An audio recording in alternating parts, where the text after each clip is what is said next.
got what it takes. Okay, I went to the practice sessions. I slept good. I feel good. We will now begin the test. Please take out your pencils. I got this. We're all good at something. Maybe it's breakdancing or skateboarding or video games. Whatever you're good at, you had the skills to make it happen.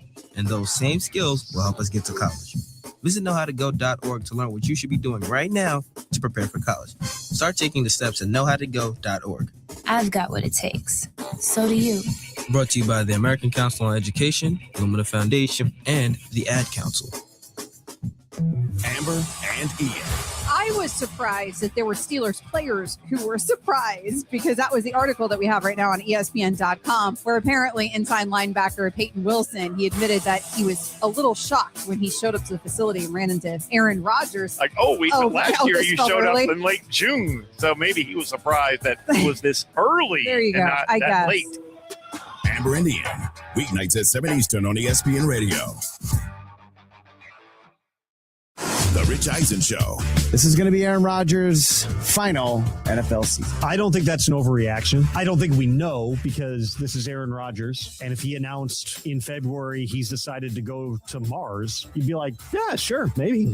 The way that he thinks about his life, his place in the world, what he values, he's very connected to his own belief system. The Rich Eisen Show from noon to 3 Eastern on ESPN Radio, ESPN Plus, and on Disney Plus. Evan, Canty, and Michelle are unsportsmanlike. There are very few players in the history of the NBA that we would say skipped steps when it comes to contending and winning a championship. Bill Russell, Kareem Abdul-Jabbar, Magic Johnson, Larry Bird. That's where we're at. And all of those guys are top 10 players all time. That's where this thing feels like it's trending with women. Unsportsmanlike. Weekday morning starting at 6 Eastern on ESPN Radio and on ESPN2. Evan, Canty, and Michelle are unsportsmanlike. That play, that tip in by OG Anunoby, will be the statue at Madison Square Garden that they choose to immortalize this moment in this championship. That's the one. That's the play. And Jalen Brunson has been awesome. He's had a lot of moments down the stretch, but that moment by OG Anunoby is the moment that will be immortalized. Unsportsmanlike. Weekday morning starting at 6 Eastern on ESPN Radio and on ESPN2. Your home for Richmond Spiders athletics all year round. W291CL Lakeside Richmond. WURV HD2 Richmond. We are 1061 ESPN. Start your morning right with Ironclad Coffee Roasters and Baking Company, the official coffee of Fitz the Bill and ESPN Richmond. They have fresh artisan pastries made from scratch daily in their own in-house bakeries to go along with some of the best coffee in RVA. 3 locations, one in Shockoe Bottom, one in the West End, and one in Lynchburg. Check them out too online at ironcladcoffee.com. Fitz the Bill is powered by Ironclad Coffee Roasters and Baking Company each and every morning. Richmond, it's time to get your morning going. Spicy Mom. We are going to wreak havoc. The only thing I am thinking about is the game. Holy catfish! Touchdown, Seahawks! Rashid Shaheed. Richmond Sports Talk by Richmond sports fans. This is Fitz the Bill with Jack Fitzpatrick. All live from the capital of the Commonwealth, where sharp analysis, your cause, and Richmond always come first. If it's making headlines locally or nationally, we're breaking it down. Now, live from the capital of the Commonwealth, Fitz the Bill with your host, Jack Fitzpatrick. We're back. Tuesday morning. Appreciate you clocking in, getting your day started with us. We took a Monday off. We're back on this Tuesday right here on 1061 ESPN Richmond, the ESPN Richmond app, ESPNRichmond.com. Streaming live on Facebook, Twitter, YouTube. You know where to find us. Just type in ESPN Richmond. We'll pop right on up. You can watch live, like, comment, subscribe to be part of the show over there. You can call or text into the Radkey Insurance phone line, 804-327-0888, radkeyinsurance.com to get started on your free quote today. Call, text in on this Tuesday morning. We've got Tosin McKinday joining us at 9 a.m. to help make sense of the loss last night, because we've got to try to make sense of it somehow, some way. because it was a really, really disappointing loss last night for the U.S. men's national team, especially because it was our own mistakes that directly led to goals. 3 U.S. errors led to 3 goals for Belgium. And I know the final scoreline was 4-1. You couldn't, whatever, right? Like those stunk. And if one of those errors don't happen, it could be a completely different game. Like the keeper just completely, oh my goodness, I can't even get the words out of my mouth. He made me so mad. The way he just kicked the dirt and he just gave an open goal for Belgium. Who knows how that game plays out if it had just maintained a 2-1 score at that point. It was just, that was the moment of the match. The game was teetering, and then we lost all of the momentum we had built up right there, and then there was just no coming back from 3-1. But the thing that disappointed me the most, it looked like the moment was too big for our team. We played like we were shocked we were even there. And with Pochettino and with the media, everything leading up to the game, all the talk was about how unified this team was, how calm they were, how they were all acting like they'd been here before. Really? That did not come through in that game.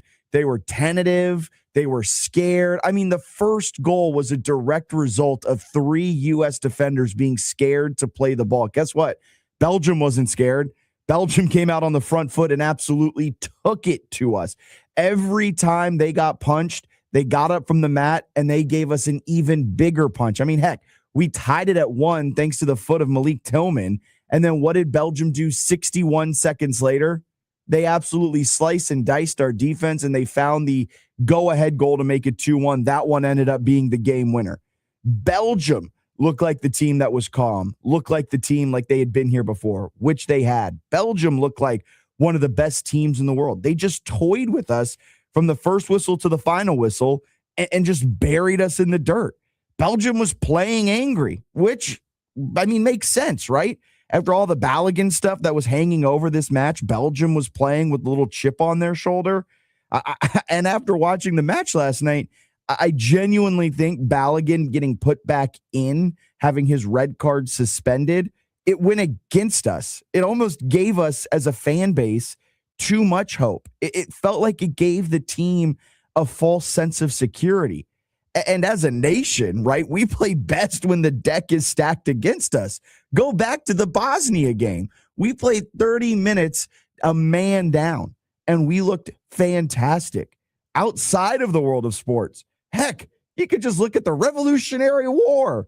This country had the deck stacked against us, and what happened? We won the dang thing, and now we're playing in the World Cup as the United States, although right now it might have been better just to have stayed England because they're still alive and they're still playing, but that's besides the point. Look, we played really well when the deck was stacked against us against Bosnia. 30 minutes being a man down, we sacked up, scored a goal, beat them 2-0. Then we got Balogun reinstated, and it just felt like it threw everything off. And this is becoming a common refrain now when we play international soccer. We come up against the big dog, and we just can't hang. Belgium was, 9th in the world in FIFA World Rankings, and every time we play what feels like a top 15 team, it doesn't matter who it is, Greg Giga, Berhalter, Pochettino, Arena, whoever it is, throughout the history of U.S. soccer, when we play a top 15 team in the world, we just cannot hang. And it is so evident that things are just different at the highest level. And right now, we're getting closer, but right now, we still just can't compete. And it sucks. I thought we had something going. Belgium punched us in the mouth, and we had absolutely zero chin. Now, overall, I still think this World Cup was a success. We'll talk about that in a little bit. But Alan, we just played our worst game of the World Cup, maybe one of the worst games under Pochettino, and it is a bit of a bummer. It is a pretty big disappointment. We could have competed last night. We just didn't. We just did not do enough. Yeah. Let's see. I wrote a statement. Okay. I'm hereby banning all waffles. I'm boycotting Chick-fil-A. I don't want waffle fries. Wait, what about like Waffle House waffle? Those aren't Belgian waffles. We need just to change. Okay. We need to change the name from Waffle House to something else. International. It's got to be something else. Otherwise, IHOP, here I come. I'm done with it. I was disappointed that we beat ourselves, in a game where we honestly could afford no margin of error. I wouldn't have had a problem with losing. I had a problem with embarrassing ourselves because the team's better than that. The nation has come a long way as a soccer program. They deserve the better ending. But like Thierry Henry said, there's levels. And the people who follow soccer know that. That's why I'm not in here ranting and raving like it's the Knicks and Spurs and stuff like that. Because like there are levels. And frankly, Belgium, if anything, they're the gatekeeper of the good level, right? Like they're the team that you need to beat in order to get to the table to play a Spain, a Germany, and things like that. Quite literally, yeah. So Spain's waiting for you on the other side of that match. You could probably say the Netherlands are the same way, right? Like they're a gatekeeping team. They're good. They're just not as great as the other, like the Frances and the Englands and things like that. But you're going to have to play your best soccer to beat them. And we just didn't have it, man. Like we played our worst soccer. Yeah, too many mental errors. The first goal was a mental error. That was so terrible. And like they said, it doesn't matter what Pochettino does X and O wise or strategically or tactically. If guys out there on the field are not engaged and willing to execute, then it's going to be bad regardless. Yes. And I think Balogun probably gave Belgium a little battery in their back, a little extra motivation. 1,000%. Because they already felt like, this is rigged, essentially. Like they're trying to help the U.S. win. It was a weird spot that we were in, right? Because typically we're the team that has the chip on the shoulder. We're typically the team that's playing with a little battery in our back because we're like, well, we're not supposed to be here. No one has faith in us. Let's go. Let's play loose. Let's have some fun. And then it just flipped completely when Balogun was put back in because then all of the pressure went to us. We were expected to win. And Belgium was like, man, screw this. Yeah. This is rigged. I think the narrative when he went out was like, man, if only they had him, they would stand a chance. And then we get him.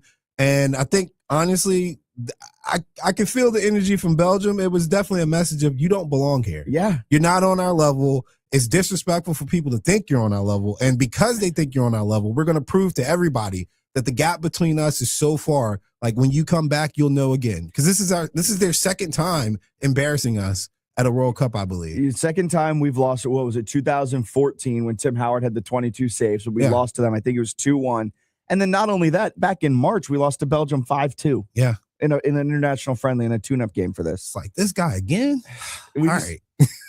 It's an absolute bummer. But it was a bummer because like you said, I think if we had played our best game or even 50% better than what we did last night, not saying we necessarily win, but it's a lot more of a competitive game. It's a lot more fun. And I keep saying but because I'm well aware of our international standing when it comes to soccer. And this is the first time in a long time people legitimately feared playing the U.S. to some extent, right? Like we got a reaction out of people. 15 years ago, 10 years ago, probably 4 years ago, Belgium would have laughed at it. Yeah. Even with Balogun playing, they would have laughed. But there was an air of like just vulnerability from people when we were fully staffed, which lets me know that the team's moving in the right direction. You've got people's attention. You're kind of getting the respect. But at some point, we still have to reevaluate the talent that we're putting out on the field. We have to have better athletes across the board, and it's not just about athleticism alone. We got to have some guys that just have a good, like the mentality that they want to compete, man. Well, we need a lot of things, right? I never saw Cape Verde look scared the entire time. No, Cape Verde punched Argentina in the mouth multiple times, and they got up off the mat. We showed, to bring the boxing analogy back into it, we had no chin. Yeah. We could not withstand a Belgian front runners, punch. man. Yeah. When it got difficult, like, wait, we're down, we're usually up. When it got difficult, there was no real response. And like we went down 3-1 pretty early on in the second half, and we had all the momentum to begin the second half. Then it felt like it just all went away. The second Fries just stubbed his toe in the ground, which I'm like, former Richmond kicker Matt Turner would never. And I don't know any goalie that would have done that. Like that was so bad. That was and then, just confusing. I don't know what he was thinking. On a real quick tangent, you saw then maybe 5 minutes later, Belgium had like another similar play where the ball kind of leaked out. And you saw, I forget who it was, maybe it was Richards, looked back and was expecting Fries to be there like he was on the previous play. But then Fries was playing scared and he didn't come out to get the ball. And Richards nearly lost possession. It was nearly another goal. There was no communication. They looked scared. They looked like they weren't ready for the moment. They weren't the ones on the front foot throughout the entire game. And we need more talent across the board. We need a better youth academy in this country, because right now what we all say, and it's the case for all of our great players, right? Why are they great? Because they went over to Europe to train, compete, and get better as a player. We don't have that in America. We have no youth academy. We essentially have to export out our young kids to the European system, to their youth academies, to the Spain youth academies, whatever it might be, and then bring them back in when they're 18 and then have them go up the ranks. Like, it just, we don't have a system that makes total sense either. Yeah, no, the structure needs to be better. It's like a college program, right? Like, if you want to compete with the big boys, you got to have the bells and whistles. You got to have a good weight program. you got to have everything. You got to have everything. You got to put your money into your program in order to get results. Like, nobody's going. There's no discounted champion, right? It's a cost that comes with that. It's a cost that comes with being good. And I don't actually have a problem with them outsourcing talent to go play overseas. It's worked for Africa. Like, the African nations have, like, I know they've expanded their amount of talent that's in EPL and some of these other bigger leagues, and they've come back. And you see it in Senegal, you see it in Morocco and some of these other teams. Like, dude, they're legit. Yeah. And they don't have the big name coaching and stuff. That's a great point. That's a very good point. It just feels like with our investment in what should be our soccer federation, we should have better youth academies. It's the American way, right? To waste money. Waste money and export and send everyone else. The only thing we spend our money on that's well worth it is defense. Hey, and we didn't even have good defense last night. I know, man. We need to apply that to sports. To keep your like college football analogy going a little bit on it too, like the best G5s, we're like the best G5, and we went up against like a mid-tier P4, and you realize, much like JMU did when they played Oregon in the college football playoff, right? You sit there and you're like, oh, we might be the best at our level, but there is such a wide gap between us and the next step. And I'm not even gonna lie, I don't even think we're the best at our level unless we're putting Mexico a level above us. No, yeah, I think Mexico and us. Mexico's probably the best, but like just overall, we're at the top tier of the G5, right? Yeah. All the other G5s don't want to play us. And then when you look across, you're like, oh, we're so close to the P4. Then you realize they've got such a great youth academy just entrenched in their culture. They've got the weight rooms. They've got all of the necessary facilities to make sure that when they do play a G5, that they are just going to boat race them, which is what Belgium did, and it's what Oregon did against JMU. It's what Duke did against JMU in March Madness a couple of years ago, to keep the JMU analogy going with it. Yeah, and the consolation prize for winning this match would have been really bad for us regardless. So. You mean Spain? Yeah. I'm okay with not playing Spain, but yeah, I thought we could beat Belgium. I was looking forward to a good match. Unfortunately, like I said, what I saw on the field did not match the expectations. And again, it's not something to necessarily get really upset about, you know, because we're a young up and coming soccer program, I think, internationally. And this has kind of been a rebuild too, because Pochettino's way is not the way of years past either. This golden generation did not happen the way we wanted it to, in that we did have to install a new coach, 18 months before the World Cup. We had no World Cup qualifying. All we had were these international friendlies. Mm-hmm. It did not happen the way we needed it to. But look, if I'm ever the optimist, I'm looking at what we have coming up. I mean, you've got Freeman is 21 years old. He looks like he's going to be a star. And a large portion of this team still going to be under 30, still will be in their mid-20s when the next World Cup comes, mid to late 20s. So they're going to be a little bit older, but they'll have a little bit more experience. You just got to hope that you've got a couple of young guys coming up that can kind of supplement where the gaps are, especially through the midfield. Yeah, the midfield, terrible last night. The midfield couldn't keep possession to save their life. Serginho Dest, I was cursing his name a lot last night. I don't understand it, and I know some of my friends were trying to excuse it, but what we're looking at last night was fundamental errors, and I don't care who you are. Like you've been playing soccer long enough to know like the basics, man. Like the keeper, get rid of the ball. Yeah. Like what are you doing? You never want to be out that far from the goal with the ball on your foot as a keeper. Like, who do you think you are, man? Who do you think you are? Brazilian keepers do it sometimes, and it gets me nervous, and they're Brazilian. And even the first goal, you have 3 U.S. players just looking up at the ball in there, and they're like, "Oh, that's going to come down in the box, ain't it?" Yeah. Oh, it did. Oh, he scored. How'd that, like, just so Ibrahimovic says something about that with Holland's goal. Yeah. Thierry Henry actually made the basketball reference, and it's true. When you're going for a board, if the ball's in the air and the guy jumped before you, you're not getting that. Like, as a defender, and that was also the second goal where Reem got climbed up over the top. He's already up in the air and he's on your back. Like, what are you doing, man? That one also made me upset. And as a Charlotte FC fan, I'm like, goodness gracious, I'm gonna have to watch Reem the rest of the MLS season. I blamed you hardcore for that. I was like, ain't Jack telling me this guy was all right. He is all right in MLS. I'll say that. He's all right, but he's not even that great in the MLS. But just kind of a sad whimper of a July 4th weekend. You have all this hype, the screaming Eagles, the American flags were so hyped for the game. And then it just whimpers to a and you're like, that's a bummer finish. Back to being in danger. I ate 9 hot dogs on Saturday. For what? For what is what I ask. What was your goal? My goal was 12. I fell short of the goal. You fell short. They fell short. That hot dog eating contest was so much more difficult than I thought it was going to be. I bet it was, especially like, that heat. That heat, and then just it hit me like a pound of bricks. Yeah. Just I had the first 3 hot dogs in probably 2 minutes. I probably had the first 3 hot dogs. You're off pace. And I was already off pace, but then all of a sudden it just hit. Where I went wrong was I started using water to help get down the dogs to this is going to sound disgusting, but take a couple of bites, keep it pretty big, and then get water and just swallow it. It is disgusting. So I then looked around. I had 3 whole big cups of water, and everyone else only had 1 or 1.5. And I realized I just filled up on water.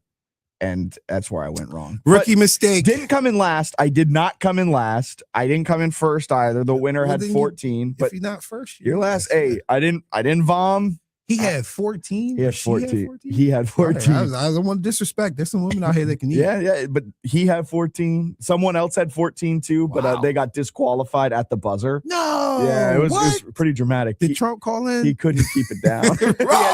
Trump called. That's even worse. Red card. But it was a great time over there at Parlay. I'm already planning for next year. I'm figuring out how I can do it next year and how I can win next year. You can have it, man. I just want to enjoy my food. I don't want to do a contest. Yeah, I did say maybe I just live broadcast from there instead while enjoying one hot dog. At one point, I realized that I was not going to win because they announced oh, this guy's in the league. And I was 4 off pace at that time. I was like, you know what? I'm not going to try and gorge myself and hate my life for the rest of the day. So instead, I just took 2 hot dogs and the Don't Stop Believin' was playing over the speakers. I did the drum solo with my hot dogs. I just kind of gave up. But hey, it was a good time. 9 hot dogs, not last. Everyone told me that's really good for a first timer. It is. I'm not going to knock it. It's good for a first timer, for sure. But yeah, it was tough weekend. I just couldn't do it in that heat, man. Oh, that heat was tough. That was the worst part. I was mostly drinking water just to stay hydrated because I was sweating so much. We got lucky and unlucky. It stormed. 5% chance, by the way, and we got a storm. But it cooled you down? Oh my God, it cooled it by 20 degrees. It was phenomenal. All right, so you didn't die on the grill? No, I was close to it, but yes, God answered my prayers. Thank you. You make some good hot dogs and burgers? Yes, hot dogs, burgers. We had some fried chicken and obviously the fish. But you weren't on the fryer. No, Dad's on the fryer. Okay. He always kicks me off. Yeah, Dad's smart. Yeah, because I'm definitely eating while I go if I'm on the fryer. So he's double smart. Yeah, he gets the cooler set up, and he's like, I gotta make sure Alan doesn't eat half of our his setup is way cool. Got the big fan, man. Got the tent, with the shade and stuff. And not you. I know. Me one day, maybe. Hey, so if you keep playing your cards right. Keep playing your cards right. Doubt it. All right, let's get a quick break in. We'll step aside. Be back with more Fitz the Bill on this Tuesday morning. Let us know your thoughts on the World Cup because we've got more thoughts we're going to share right here on Fitz the Bill. Richmond's only local morning sports show. Fitz the Bill. Back soon. 1061 ESPN on-air interviews presented by the Herman Allen Plumbing Heating and Cooling Hotline with Lennox products that make the air in your home absolutely perfect. Tune in to the Henrico Huddle with Dennis Bickmeyer the last Wednesday of each month afternoons on 1061 ESPN or updates online at henricosea.com. For adults with Crohn's disease or ulcerative colitis symptoms, every choice matters. Tremfya offers self-injection or intravenous infusion from the start. Tremfya is administered as injections under the skin or infusions through a vein every 4 weeks, followed by injections under the skin every 4 or 8 weeks. If your doctor decides that you can self-inject Tremfya, proper training is required. Tremfya is a prescription medicine used to treat adults with moderately to severely active Crohn's disease and adults with moderately to severely active ulcerative colitis. Serious allergic reactions, increased risk of infections or lower ability to fight them, and liver problems may occur. Before treatment, get checked for infections and tuberculosis. Tell your doctor if you have an infection, flu-like symptoms, or need a vaccine. Explore what's possible. Ask your doctor about Tremfya today. Call 1-800-526-7736 to learn more or visit tremfyaradio.com.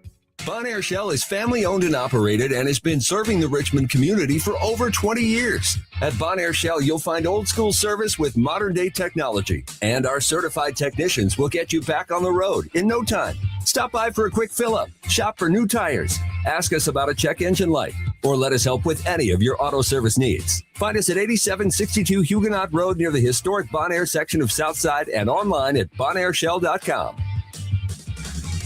Summertime in RVA means one thing. Golf season is here. If you're looking for the perfect golf course, head over to Queenfield Golf Club, located just a few minutes east of Mechanicsville. Queenfield offers a beautifully secluded 18-hole course, spacious driving range, and professionally maintained practice greens and bunkers. Schedule your tee time today by calling 804-769-8838 or reserve a spot online at queenfieldgolf.com and make Queenfield Golf Club your new favorite course.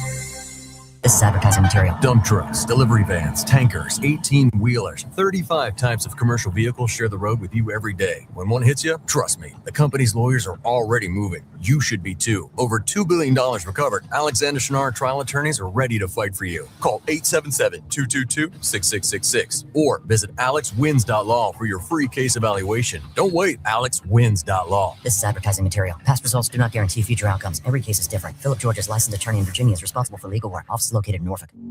1061 ESPN traffic. Expect some delays heading west on 64 between Mechanicsville Turnpike and 95 interchange. Taking a look at 95 northbound, we're also seeing some backup between 64 and the Lombardi Street overpass, as well as heavy traffic heading south on 95 between Bryanburg interchange and the Lombardi Street overpass.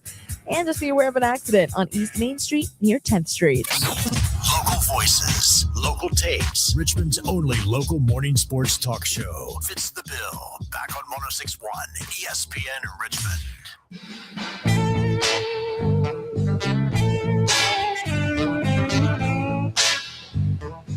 You know, 2002 was the last time that the U.S. men's national team won a World Cup knockout game until this tournament. So let's start there, because this morning and last night into this morning, I feel like everybody's already forgotten that they won a knockout game, and there was so much hype around this team going into, like, rewind to 7:50 p.m. Eastern Standard Time yesterday, and the amount of hype and excitement that surrounded this team, this U.S. men's national team. And now fast forward to now, and it is all gone. Following that disappointing loss, a lot of people are piling on saying this team should never wear the crest again. They should never wear the jersey again. Let's talk about what actually happened first, because some of it was really good. And maybe this is me being ever the optimist, but we beat Paraguay. And the more I sit with that win, the better it looks.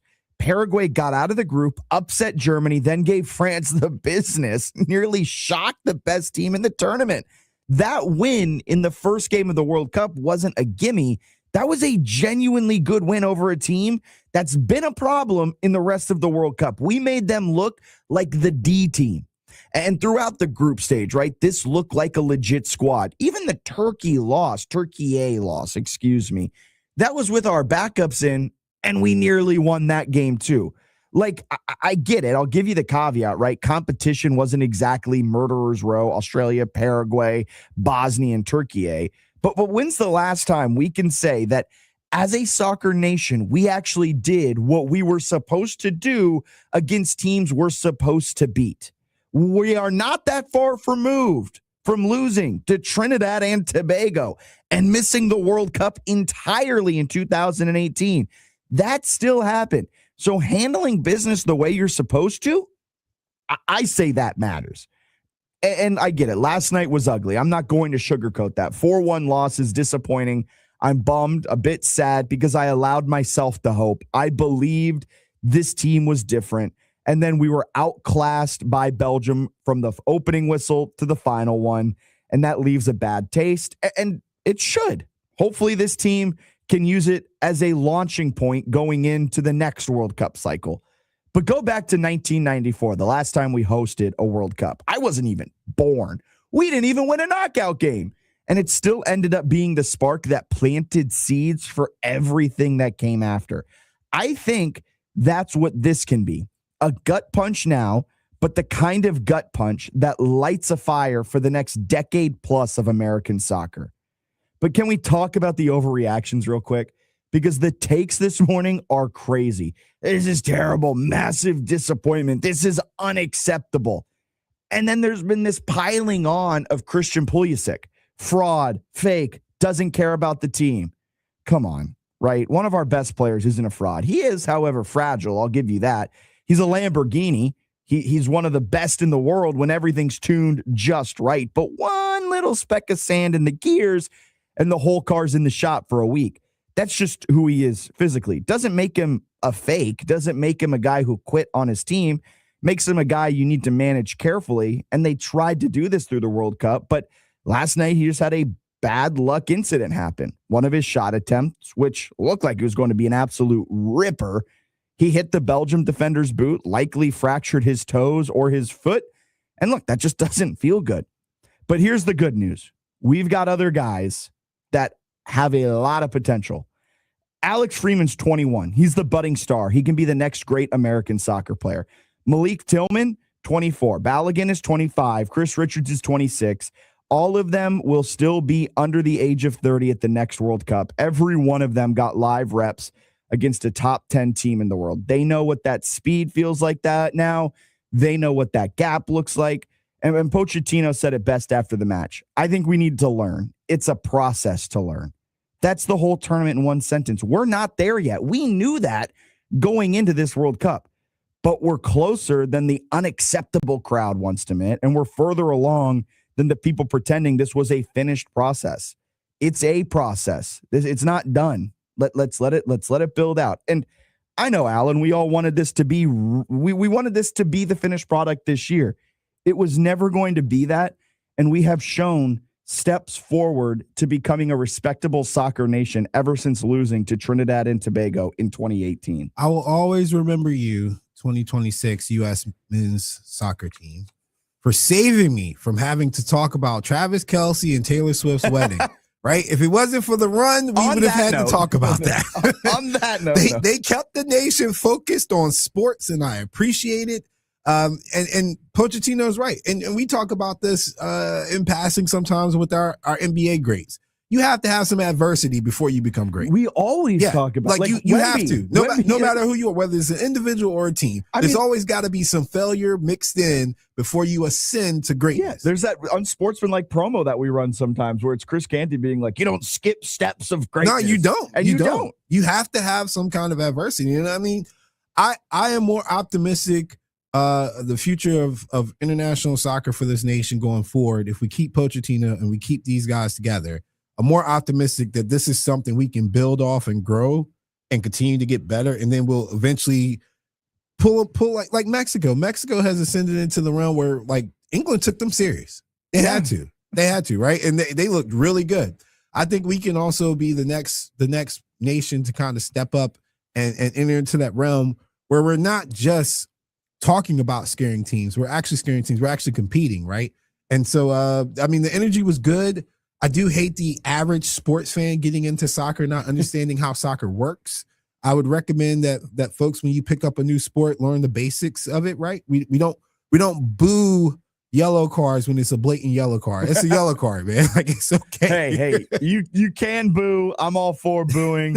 Get swept up in the moment. But after the game, what I don't like is and look, I'm not some soccer aficionado. I enjoy soccer. I do play-by-play for soccer. I talk with coaches, all of that. But I'm by no means like a soccer expert. But I also understand where we sit in the international rankings. I understand where we sit on a world scale. And just to expect us, I mean, there was a large contingent of U.S. men's national team fans or supporters or even just pundits around the world that were like, things could break the wrong way for the U.S. and they may not even make it out of the group stage. Like, we made it out of the group. We won the group. And we could rest our players in the third game of the group stage. And then all of a sudden people were like, oh, we can win this whole thing. It's like, 2 weeks ago, you were saying we might not make it out of the group stage. Yeah. And now you're saying this was the massive disappointment and everyone should be fired and we needed to burn it all to the ground. Like, I'll admit, I'll say it. Shout out American fans because they are one of the most delusional fan bases, I think, in the world. We turned into New York. It worked for them this year. It worked for them this year. Maybe we fire the coach and we bring in Tom Thibodeau. we run it back. Well, that's a good question about this because Pochettino has been rumored to want to go back to the club scene. It's been rumored that he was going to go to AC Milan, but then AC Milan signed another coach. So there is this cloud hovering over the team. Does Pochettino return? And I think it's a really interesting question because Pochettino, granted, it's been in a shorter stint. I think it's only been around like 18 months. Hasn't won a trophy, Gold Cup, Nations League, whatever it is. Really hasn't had a lot of chances. A round of 16 exit. And then you look at Greg Berhalter, spelled with 3 G's. He did have a bit of a better resume where he won the Gold Cup, Nations League twice, qualified for the World Cup, of course, then had the round of 16 exit when they lost to Netherlands. And Greg Berhalter got ran out. Wasn't acceptable. It was terrible. We need to get rid of him. And then they brought in Pochettino, and he hasn't really exceeded what Berhalter did. So with that hovering over the U.S. men's national team, it's going to be fascinating to see what the Federation decides to do with Pochettino moving forward. Let's go out to the phone lines. We've got Dolphin Dave on line 1. Good morning, Dolphin Dave. How we doing? Hey, good morning, guys. Listen, real quick. You know what? I think we went farther than expected from what I've seen and what I know of soccer, or at least we finished where we were supposed to. My question is going to be is 4 years from now, because we did as well as we did this year, is there going to be unreasonable expectations whether it's going to be win the World Cup or bust? I think, again, I think people's eyes were open around the world. Hey, these guys aren't anything to sneeze at. These guys are playing pretty good soccer. But now in 4 years, the team improves, the team gets better. Well, the United States as a nation say, well, of course we're going to win the World Cup now. And one other thing, I actually was on Freddie and Harry's show yesterday, and I made a mention of the fact the differences between countries.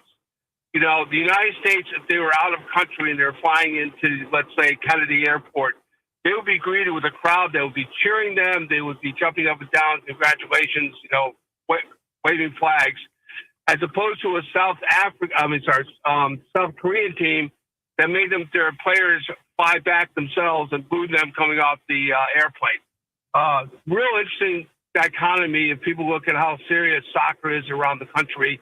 I'm not sure it's gotten that serious here as far as what we're thinking, but just wanted to bring those two subjects up real quick, especially about are we going to have, what are going to be our expectations in 4 years? Are we going to be saying, oh, of course we're going to win the World Cup now, or, which is probably unreasonable. Yeah, Dolphin Dave, appreciate you calling in. Have a great rest of your Tuesday. Yeah, I think you hit the nail on the head there. I think in 4 years when we bring the World Cup around, because of this, I think the U.S. fan base, the supporters, are going to have some unrealistic expectations. Probably not from like the hardcore supporters, but from the general fan who picks up soccer every 4 years and gets in during the World Cup. They're going to remember this year, and they're going to have unrealistic expectations 1,000%. That's the American way. That's the American way. That's how it's done. All right, let's get a quick break in. Step aside. We've got News or Snooze coming up next, and I've got a lot of things to get off my chest about Brad Stevens. That's next. You're tuned into Fitz the Bill. Back in a moment. Golf season is here. Whether it's your first round of the year or the next round, make sure you're playing it at Hunting Hawk Golf Club. We're offering special pricing this summer on outings for civic organizations, churches, kids' athletic teams, or your own special fundraiser. Also, now is the time to start signing up for your fall golf outings. For more information or to book a tee time, give us a call at 804-749-1900 or visit online at huntinghawkgolf.com. Bradley here with Pro Weld Fabricators, the professional problem solvers. On a construction site, problems happen. Broken steel, custom brackets, last-minute fabrication. That's when you need to call the professional problem solvers. At Pro Weld Fabricators, we specialize in commercial welding, structural steel, and custom fabrication for contractors and building projects. When metal problems threaten to slow your project down, our experienced team delivers strong welds, fast solutions, and reliable results. This is Brandon with Pro Weld Fabricators. Visit our website at pro-weldfabricators.com. 1061 ESPN on-air interviews presented by the Herman Allen Plumbing Heating and Cooling Hotline with Lennox products that make the air in your home absolutely perfect. Stay tuned for FIFA World Cup Daily Reports on 1061 ESPN, brought to you in part by Shepherd Street Tavern, 2922 Park Avenue, your home for international soccer watch parties. Are you an adult with uncontrolled moderate to severe Crohn's disease symptoms and still packing a backup bag of clothes? Just in case, Skyrizi Risankizumab Risa can help you take control of your Crohn's. Feel significant symptom relief, including less abdominal pain and fewer bowel movements at 4 weeks. Plus, Skyrizi is proven to help people achieve remission and visibly improve damage of the intestinal lining. Individual results may vary. Skyrizi is a prescription injection medicine. Don't use if allergic to Skyrizi. Serious allergic reactions, increased infections, or lower ability to fight them may occur. Before treatment, get checked for infections and tuberculosis. Tell your doctor about any flu-like symptoms or vaccines. Liver problems leading to hospitalization may occur when treated for Crohn's. Ready to take control of your Crohn's? Ask your doctor about Skyrizi, the #1 prescribed biologic in Crohn's disease. Control is everything to me. Learn more at skyrizi.com or call 1-866-SKYRIZI.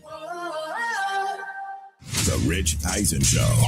We have some breaking news out of Cleveland Browns camp. Here it comes. And Maria, I see. Breaking news. Dylan Gabriel's wearing number 6. Oh, rocking the look he has to have because somebody took his number. Told you, it's like Friday, man. He Debo'd that. Debo took Red's bike. Verse took Gabriel's number. Just took it. The Rich Eisen Show. Weekdays from noon to 3 Eastern on ESPN Radio, ESPN Plus, and on Disney Plus. 1061 ESPN weather. We're expecting extremely high humidity today with some peaks of sunshine throughout the day and heavy thunderstorms this afternoon going into the evening. Highs will be reaching 85 degrees with lows dropping down tonight to 72. Mornings in Richmond start here. Fitz the Bill. Back now on 1061 ESPN Richmond. News. Extra, extra, read all about it. Or snooze. News or snooze this morning. We've got our favorite NBA topic. Brad Stevens explains reasoning for Jaylen Brown trade. Oh, brother. Let's hear what he has to say.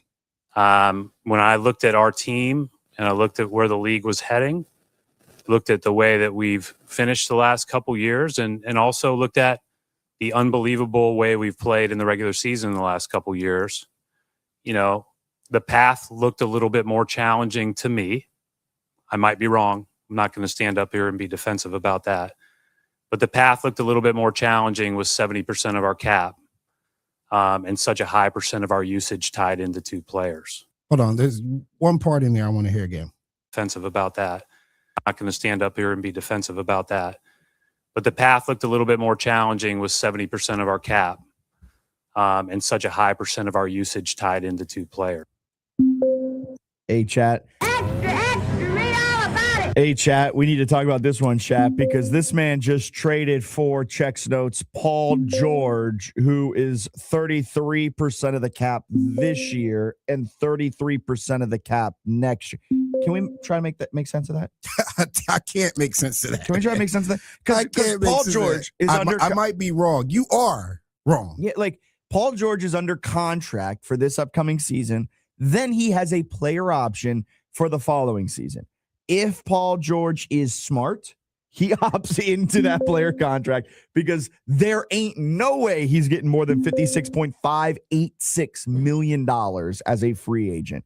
You know what Jaylen Brown is making over the next? Granted, Jaylen Brown's under contract for the next 3 years, and he's 35%, 35.4%, 36% of the cap.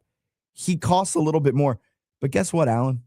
Jaylen Brown is a lot better of a player than Paul George and is much younger. Chat, hear me out, chat.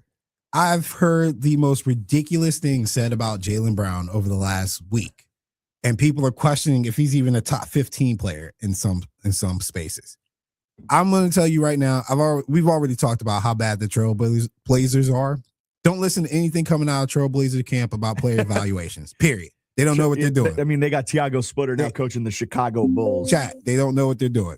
Secondly, the Celtics are absolutely stupid for this trade. Once again, if you start with his value being, we can trade this guy for Giannis, and you land with, we got Paul George, like, we're going to stick to the player that you got because the draft picks, we don't know what they'll be. We got Paul George out of this, and you didn't even get their best draft pick.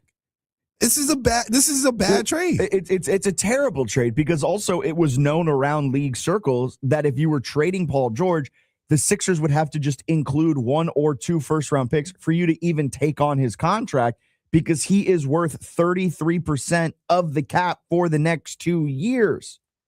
And so essentially they got a wash. They essentially just did a straight-up player trade, and they got really nothing out of it. And like all of this is being said, while you mentioned it, you were in the running to get Giannis by trading Jaylen Brown. Guess what would have happened if you had traded for Giannis?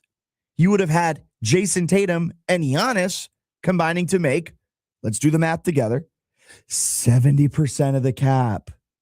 You would have been in this same scenario. So miss me with all of that about it.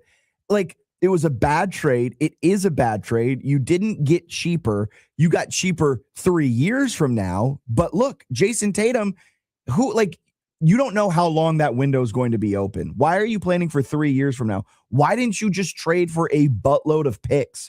You could have done anything else. You could have gotten cheaper this year. You could have accumulated draft capital. You could have traded him before the draft and tried to move up to the top 5 spot. Like, there's so many different ways you could have handled all of this, and they just handled it poorly. And then with that, Brad Stevens is like, it's hard to win with the apron, with 70% of your cap filled up with 2 players, blah, blah, blah. Right, and then there's fans and Kyle Kuzma and everything being like, this is why cap is bad and apron is bad. It makes teams have to move off of players. No, it doesn't.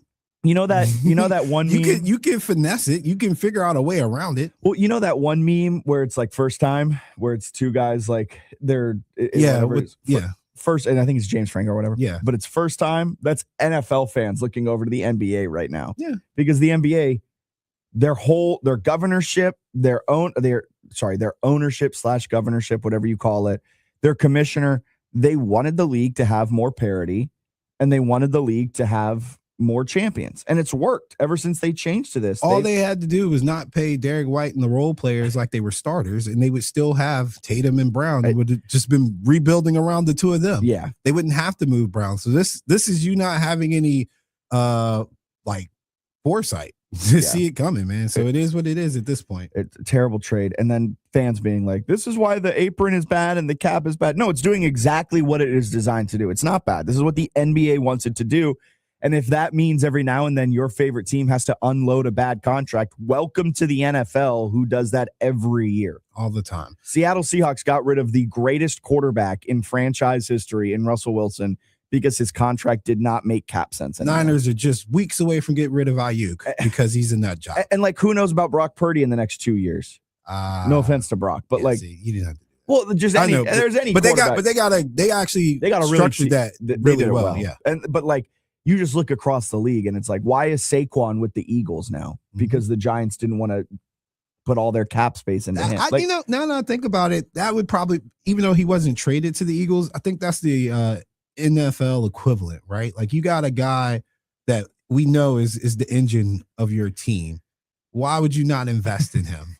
And you just let him go to your rival. Yeah. That one was bad. Yeah, I'm telling you, man, it's really dumb. Speaking of NFL, cornerback Rasul Douglas to sign 1-year deal with Commanders. Snooze. I don't know if I necessarily agree with being snooze. Oh, you think that? Okay. I think Rasul, I think he could be a little productive. I mean, better than Lattimore. Absolutely better than Lattimore. Well, and 1-year deals, typically you get the guy in his best year ever on a 1-year deal. He's in a prove-it deal. He's 30 years old. He spent last season with the Dolphins.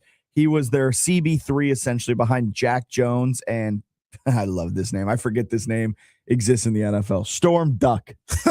What a good name. But then eventually kind of worked his way into the starting lineup after Storm Duck had an injury early on in the season. He was targeted 82 times a year ago, allowing 54 catches for 515 yards, 3 touchdowns, had 13 passes defensed, tied for the second most in any season of his career. AFC Defensive Player of the Week 1 time, had an interception against the Jets, as well as 5 pass defenses in that Week 14 game. I mean, he's a good starter. Quarterbacks were getting 78.6 passer rating. I know you like your metrics when they were targeting him. That was the best mark on the Dolphins, which I think would at least be pretty good on the Commanders based on how their secondary was last year. I think, adding somebody that's on a prove-it deal that gives some athletic upside and comes in hungry is a plus. It's not a waste of money. I'll put it that way. No, and look, their secondary needed some help as well. It's not a bad deal whatsoever. You get them on that 1-year prove-it. It just doesn't inspire a lot of joy with me. It's like, okay, cool. Because you're a fan of a defense that is just absolutely insane. So nothing anybody does outside of trading for Myles Garrett is going to inspire you to be like, whoa. Even that made me upset. Yeah, but like what's the whoa factor for the Seahawks defense set at, man? They still need a little bit of help though in that secondary. The Commanders do. Because right now they got Trey Amos, Mike Sanderstill, and Amik Robertson, and Akello Witherspoon. Yeah, so what I'm thinking for the Commanders is got to be a committee. I think Amos is going to be the CB1, or they would like to position him as the CB1. And Lake and I talked about it on his show Tuesday or Thursday. Sanderstill is probably the guy we're looking for to get back to playing some really good ball. He needs to get back to what he did his freshman year, his rookie year. Yeah, and again, I am pretty confident when I say that I think last year was really the scheme and that defensive coordinator who kind of hurt him more than anything. I don't think the ability has left, so I'm expecting him to right the ship in year 3. And in that case, I think it will be a pretty solid core group, because the thing about him, Amos, those guys are not afraid to tackle. So if people think that they can run on them, they'll also have some support in that area for the Commanders as well. So I'm looking forward to them benefiting from an aggressive defense. You got to hope. You got to hope. Yeah, they need you got that. nothing but hope. You ain't never seen this guy call plays before. It's the hope that kills. It's the hope that killed me last night while watching the United States. I believe in the Flores tree, man. I believe in the Flores tree. A good tree to believe in. Joker opts to wait on Nuggets extension until next summer. Newsworthy. Extra, read all about it. Jokic, he reaffirmed his desire to extend his contract with the Denver Nuggets. He wants to finish his career with Denver. Of course, it's the only NBA team he's ever played for. He was drafted in the 2nd round, famously by the Denver Nuggets while the Taco Bell commercial was playing. I remember Fat Joker, man. Couldn't get up and down the floor. Look at you now. He's kind of getting fat again, though. But he told reporters. Fat. Yeah, that's true. He told reporters after a FIBA World Cup qualifying game that his desire is to stay in Denver and probably sign next year. And then a Nuggets team source told ESPN that the delay is understood to be financially motivated. Just to put the finances into view, he's been eligible to sign since June 14th.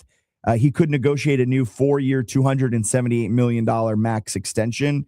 But if he waits for the next offseason, he'd be eligible for a 5-year, $359.5 million deal as a free agent, which would be the largest contract in NBA history and push his career on-court earnings to $724 million. So newsworthy and makes sense why Joker wants to wait until next summer. Gets a lot more money than he would if he signed right here, right now. All right, let's get our last break in. Step aside, be back with more Fitz the Bill to wrap up hour 1.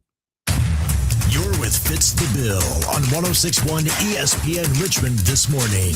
Short break coming up.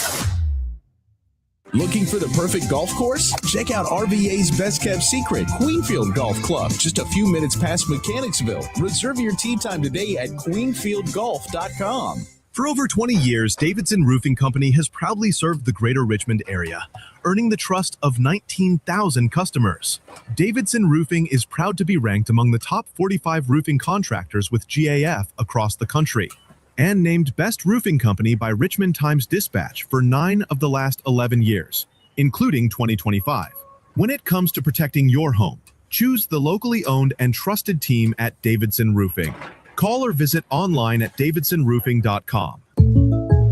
Jake from State Farm. I just beat my running PR, so I'm celebrating with the Banana Bonanza smoothie. Hey, and you can keep celebrating when you create an affordable price just for you by bundling your home and auto with the State Farm Personal Price Plan. Go bananas.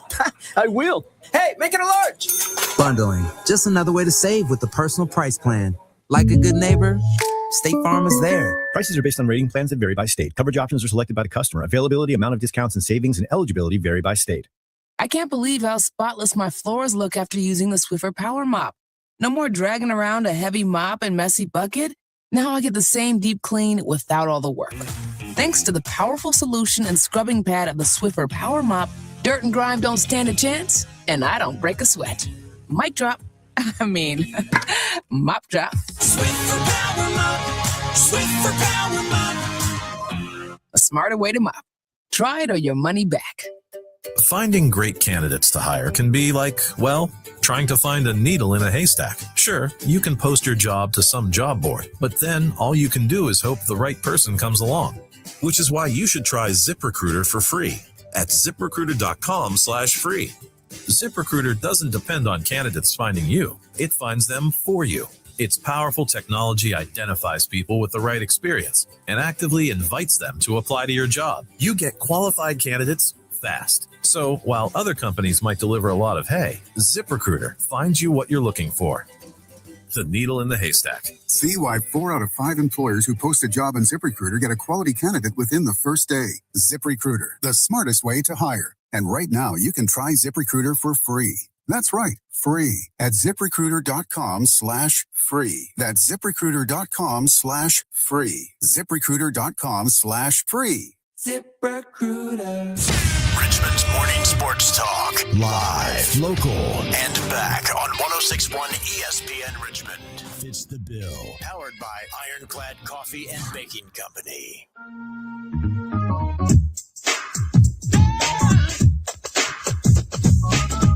Back in here, Fitz the Bill on this Tuesday morning. We got Tosa McKinday joining us in about 6 minutes. Soccer analyst helped make sense of the loss last night and kind of take a broader look at everything happening in the World Cup, how the bracket is shaking out as well.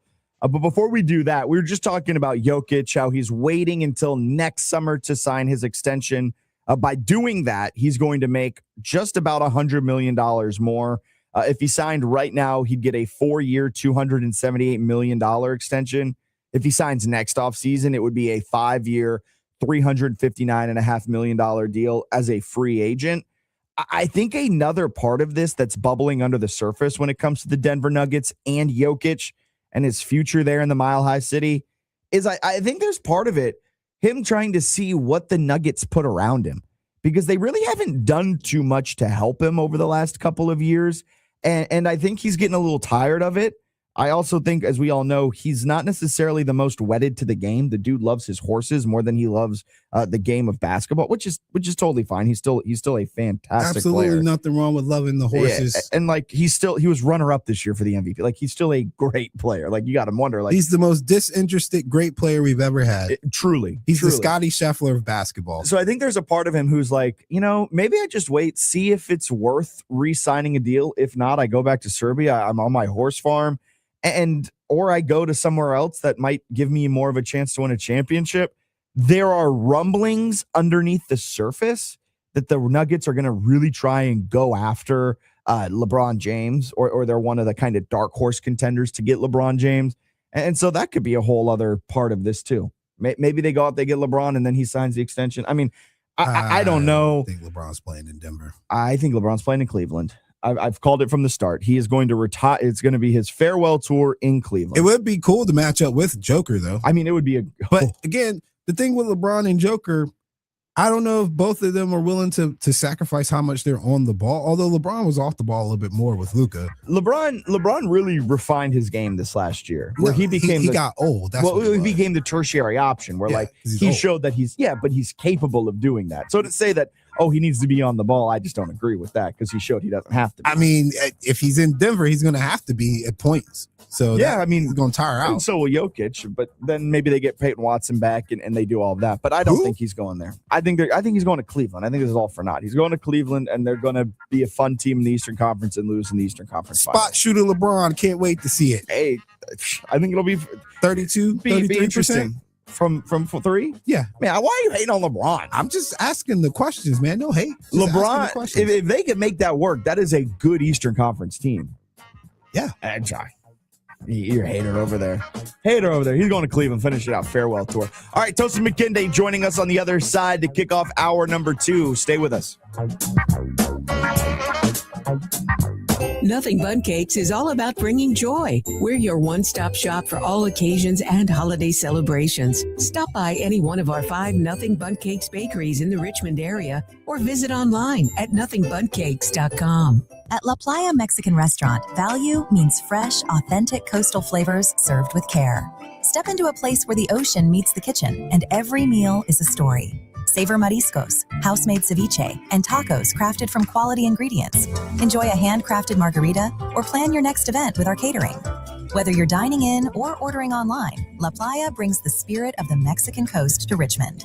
Taste tradition, celebrate togetherness, and make every meal memorable at La Playa. 1061 ESPN on-air interviews presented by the Herman Allen Plumbing Heating and Cooling Hotline with Lennox products that make the air in your home absolutely perfect. Catch every international soccer match at Star Hill Bear Hall and Rooftop, 3406 West Lee Street in Scott's Addition. Online at starhill.com/Richmond. I'm David Ortiz. When I lost my mom, she was only 46. And I lost my dad to cancer. It was the worst pain I ever felt. It made me think, what will happen with the people I love when my time is up? That's why I have life insurance. Ethos makes it easy. It's all online, take about 10 minutes, and you can get up to $3 million in coverage. Get your free quote at ethos.com/game. That's ethos.com/game. Paid testimonial. Time spent on application may vary. Online health questions required. Back to school starts now. Get long-lasting battery life on the Dell XPS laptop powered by Series 3 Intel Core so you can work from anywhere. Now starting at $699 with exclusive student pricing starting at $599. Complete your setup with savings on select monitors and must-have electronics and accessories. Limited time deals and free shipping on PCs and more await you at Dell.com/deals. That's Dell.com/deals.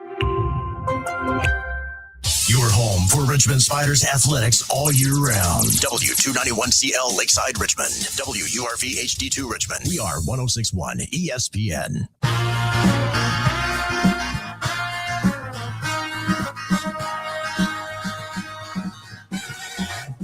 You're listening to the second hour of Fitz the Bill on 1061 ESPN.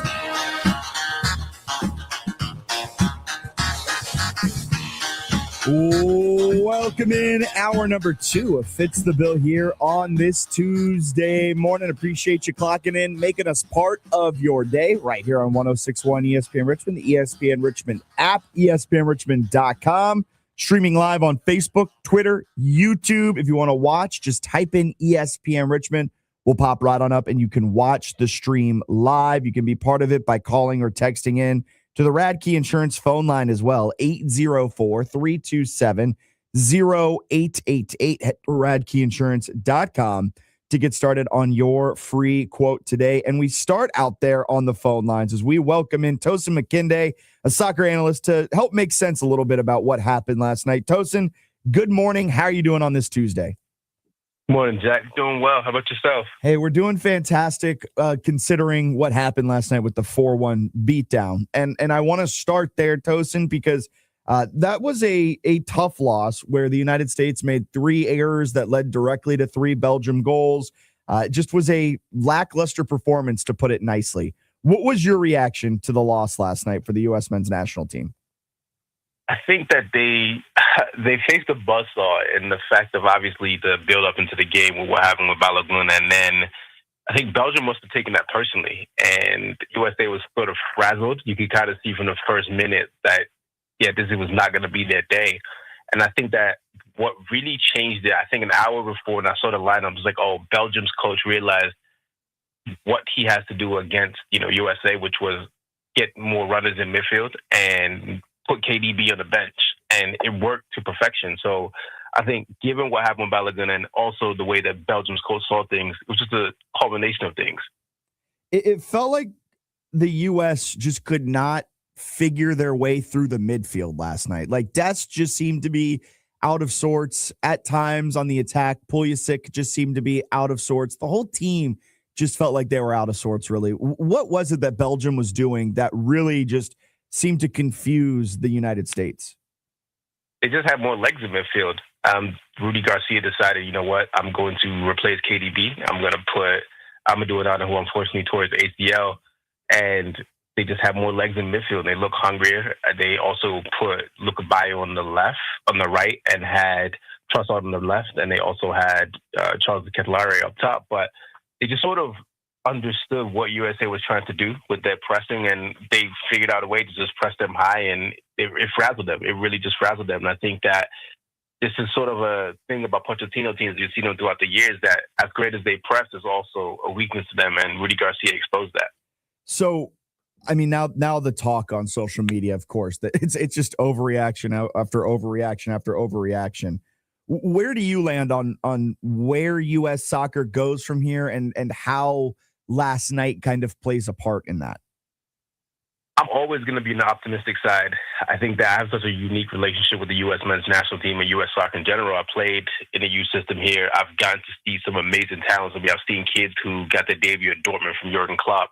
I've seen kids who at 11, 12 years old, went to Marseille, and I've, personally friends with people like this. So I'm always on the side of there's always been talent in this country. I think what this country has to do is realize how talented these kids are and invest in these kids early, and not just in an athletic way, but also in a footballing way. You saw it yesterday with Trossard, who's all of 5'8" and 145 pounds, but they couldn't touch him, and U.S. has to realize that it's more about technical skills and athleticism when it comes to this sport. You're seeing it through Norway, who has, yes, they have athletes, but they have a bunch of technical guys on their team.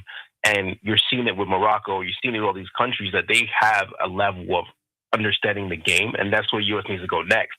I think there's always going to be optimism for me, because when you look at what they just built in Atlanta, they finally have an HQ, which is similar to Clairefontaine, and they've always had academy systems here in America. I just think that now is trying to get rid of the pay-to-play and trying to understand how to get the talented kids and really, really understand how to get them to be more technical. But I'm going to be optimistic always. I understand that, it's doom and gloom, and yes, we haven't done this and got past the quarterfinals since 2002, but you have to be optimistic. If not, then what's the point of watching the sport? Tosin McKinday joining us on this Tuesday morning. And Tosin, I'm glad that you're the optimist too, because I had a whole rant in the first hour being optimistic on it, because sure, it's a disappointing loss, but it just felt like they did some things they hadn't done before, winning the group stage in kind of an emphatic way, where they're able to rest their starters for the Turkey A game, getting the knockout round win, albeit against a lesser Bosnian team. But correct me if I'm wrong here. It feels like for so long with the U.S. men's national team, we've always said, they should do this, and then they don't ever really perform up to expectations. This World Cup, it felt like we said they should do this, and then they did it and kind of exceeded it at times. And it just feels like they're on an upward trajectory. I'm right there with you on the optimism. Am I crazy for thinking about it that way? Absolutely not. I think that when you look at the next generation of talent that's coming through, there's a lot of talented kids that's playing their trade in Germany and Belgium, obviously some kids in MLS, USL. But you have to be eternally optimistic and hope, that they can continue to build on what they built in 2026, and hopefully continues in the Gold Cup, in the qualifiers, in the build up to 2030. There's 4 years from now. 4 years seems like it's not going to be it seems like a long time, but it's right around the corner. And you never know what sort of players pop up. No one thought Folarin Balogun was going to play for USA 4 years ago. So there's players that always come up. There's always talent that randomly run that comes through. It's just now, I think that as a nation, this is where the hunger has to come in. And this is where people have to come in and realize, hey, there is an opportunity here and there is talent here. So I think you should be wildly optimistic about the future of this country. I mean, you know, the grassroots programs are changing. You're starting to see, like I said, the academy system has changed, and you're starting to see the headquarters in Atlanta. So, yeah, be optimistic. You know, there's talent here. There's a lot of it. Tosa McKinday joining us on this Tuesday morning. So, overall, we've kind of dabbled on it here and there. Overall, how would you grade this World Cup performance for the United States? I would say a C+. I think what really frustrated me, and I know we don't want to really get into that, is the whole interference with the president and the red card decision and seeing that. And I also think, for me, some of the casual fans do get a bit annoying. I do understand the optimism and I do understand like the passion, but it does get annoying when, you know, people repeat just nonsensical tropes about if our best athletes played and things like that. I think on the pitch is a good performance. I think off the pitch there are some things that do need to improve. But overall, I mean, the future is bright. You know, the team is pretty young. The core is there. Obviously, replace some players. But when you look at the likes of, you know, Alex Freeman and Malik Tillman, and you look at others, Chris Richards and such, the future is bright. You know, you can't be too sad about what happened. USA are not, you know, on the level of a Belgium. When you look at the team of Belgium, most of those guys are playing Champions League week in and week out. So should be optimistic. But, you know, you played against the Asian Belgian team that was motivated, and they saw what happened, and they wanted to put up a fight. So now looking at the bracket as a whole, have your thoughts changed at all on who the teams to beat are? Nope. I said it 4 years ago, and I say it today, it's still France. And France, again, is a shining example of what happens when you fail. You know, I'm not sure people know that France, up until the 80s, were really just a team that nobody really took seriously. I mean, they won the 84 Euros, but other than that, France kept struggling. They qualified for World Cup 1994, and now here they are as the dominant team, and obviously that comes with investment and that comes with restructure. They built Clairefontaine in 1988, so I still think France are the team to beat, and they're also an example of what to do whenever, you know, your team needs to rejig and refigure out what you're doing on the national level. Tosa McKinday joining us on this Tuesday morning. Yeah, I mean, France gives all of the United States fans and supporters a bit of hope, because now and then they just so happen to have arguably the best player in the world in Mbappe, who just makes everyone look foolish. Looking at the rest of the bracket too, there is a team that I'm very interested in, and it's Morocco. They finished fourth in the last World Cup. They had that dominant 3-0 win over Canada. Are they a threat to win it? Do you think they can make it further than they made it last year or last World Cup? Getting further means getting to the final. They play France next. I think the issue with Morocco right now is they're missing arguably the best attacker in Saibari. They don't really have a nice striker like that. They have a lot of talented players in midfield and defense, but if you're missing your best attacker against a team like France, it's going to be a very, very tough day for you, especially France, to me, has the best center-back pairing in the whole World Cup. I think William Saliba goes under the radar, especially at Arsenal with what, you know, Gabriel's right next to him. But Upamecano has been very good this tournament. And I think a lot of love needs to go to France's midfield. The pivot of Tchouaméni and Rabiot has been very, very good to me. They do their job, which is basically shuffle people out of the way, and they let the front four do their thing. So I think with Morocco, they can go far, but Morocco also coming against a buzzsaw in France. But it's football. You know, it's all about matchups. It's all about timing, and it's all about luck sometimes. Look what happened with USA and Belgium. You know, we want to go back to that. But I do think Morocco has a lot going for them. But I just think that it's a little too soon, especially with Sabari having a hamstring injury. It's tough. Does it worry you at all? And I know Paraguay kind of mucked the game up a little bit on Saturday, but does it worry you at all that France only had the 1-0 win over Paraguay? Are they gettable, or was that just kind of the matchup and just kind of how the thing unfolded? It's both. I mean, France has their weak spots. I'm not too, enthralled with their fullbacks. I think Jules Koundé is not that good, and I also think that Lucas Digne gives me a lot of panic.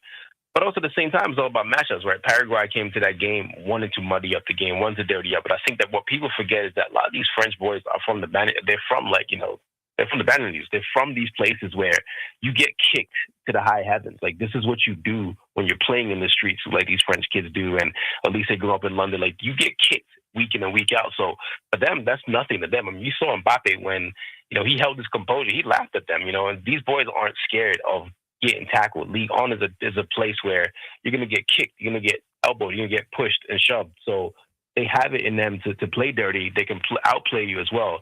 I think going against Morocco, these boys also know each other as well. So it's going to be interesting to see the matchups between the two. But no, it doesn't really bother me with the way that they played against Paraguay. You got to do what you got to do to win. Yeah, at the end of the day, they got the 1-0 win. So they continue on, and Paraguay's back home. Last question here, Tosin, before we let you go. Back to the U.S. men's national team. The status of Pochettino has been kind of up in the air. He was rumored to go to AC Milan, then not. Now he seems that he wants to stick around. Blah, blah. There just seems to be a lot of question marks around Pochettino. Do you think the U.S. Federation should bring him back? Where do you think they go coaching-wise moving forward? I mean, I think you should bring him back. If he wants to stay, keep him. If not, I'm always a big proponent, especially international teams. I think that you should get a coach from your nation. I think that is my biggest thing always, is get a coach from your nation, get a coach from somebody who understands what your country's about. Each country has their own individual quirks about them.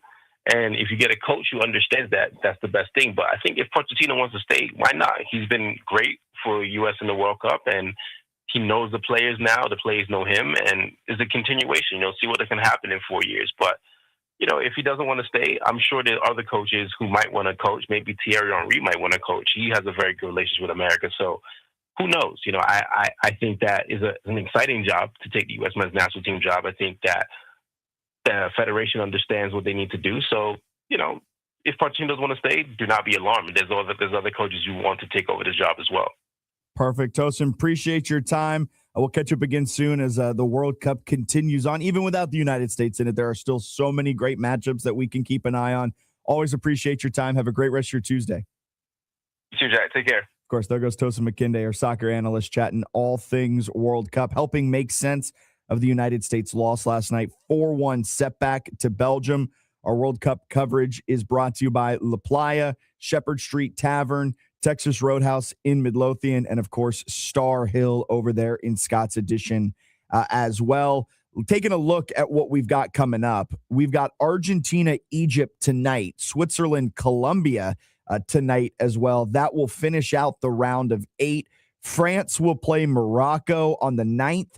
Spain will take on Belgium on the 10th. Norway takes on England. That's going to be a fun one on the 11th.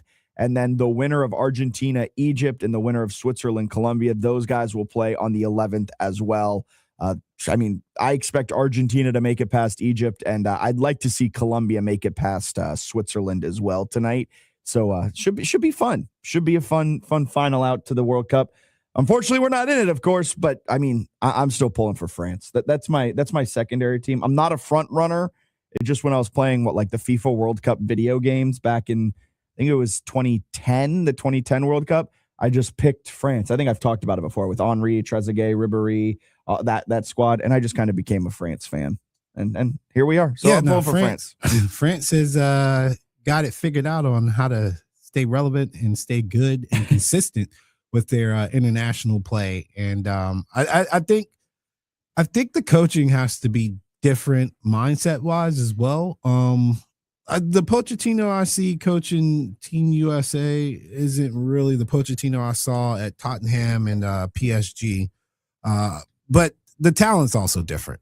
But tactically, I have more respect for him now than I did when he was at Tottenham and PSG. So I think it's not just important to have a coach that understands, the country and things like that. It's also important to have a coach that has experience, probably both as a player and as a coach at a high level, because you're going to see some things that you're just not accustomed to seeing when it comes to international play, because styles are different in every nation. And so we got to be flexible and adjust. We got a texter. We've been hearing for 40 years that the U.S. is about to take a big step forward in soccer internationally. And yet here we are again, running into our ceiling and getting humiliated by a country with fewer people than Illinois. The popularity of youth soccer has not translated into better adult talent here. And anyone who thinks that's about to change has been asleep for the past 4 decades.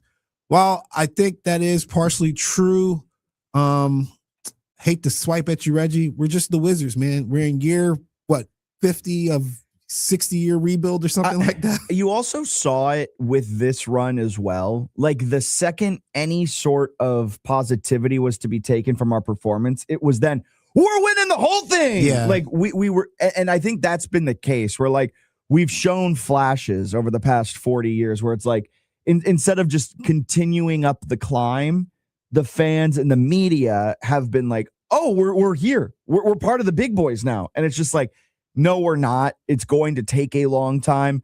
And I think this is genuinely, and it's why I'm not overreacting to the loss last night, and I'm not overreacting looking forward.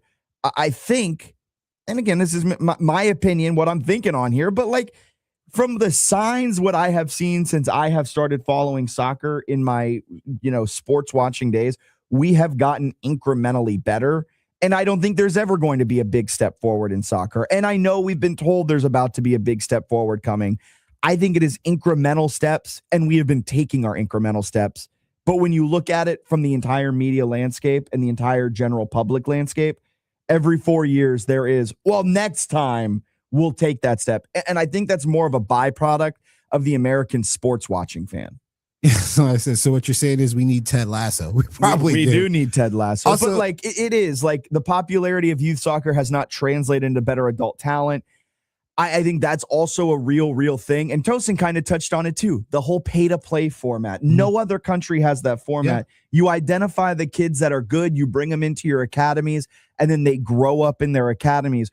We've set it up, and it's this way across all sports, AAU, soccer, football, whatever it might be. Baseball for sure. We're falling behind in that. You freeze out the best players because you require a payment to play and get coached by elite coaches when it's really just the dad of the pitcher who's raking in all the money. Like, it's kind of a corrupt system we have in youth sports. It's a dumb system. And we talked about it with Brian Jordan the other week too. You look at like Ronaldo, Messi, any of these other big names.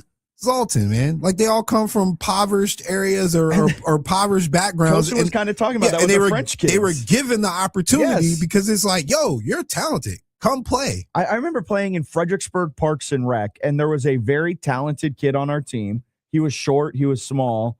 He was looked over, and like travel teams never wanted him to play because he was short. He was small.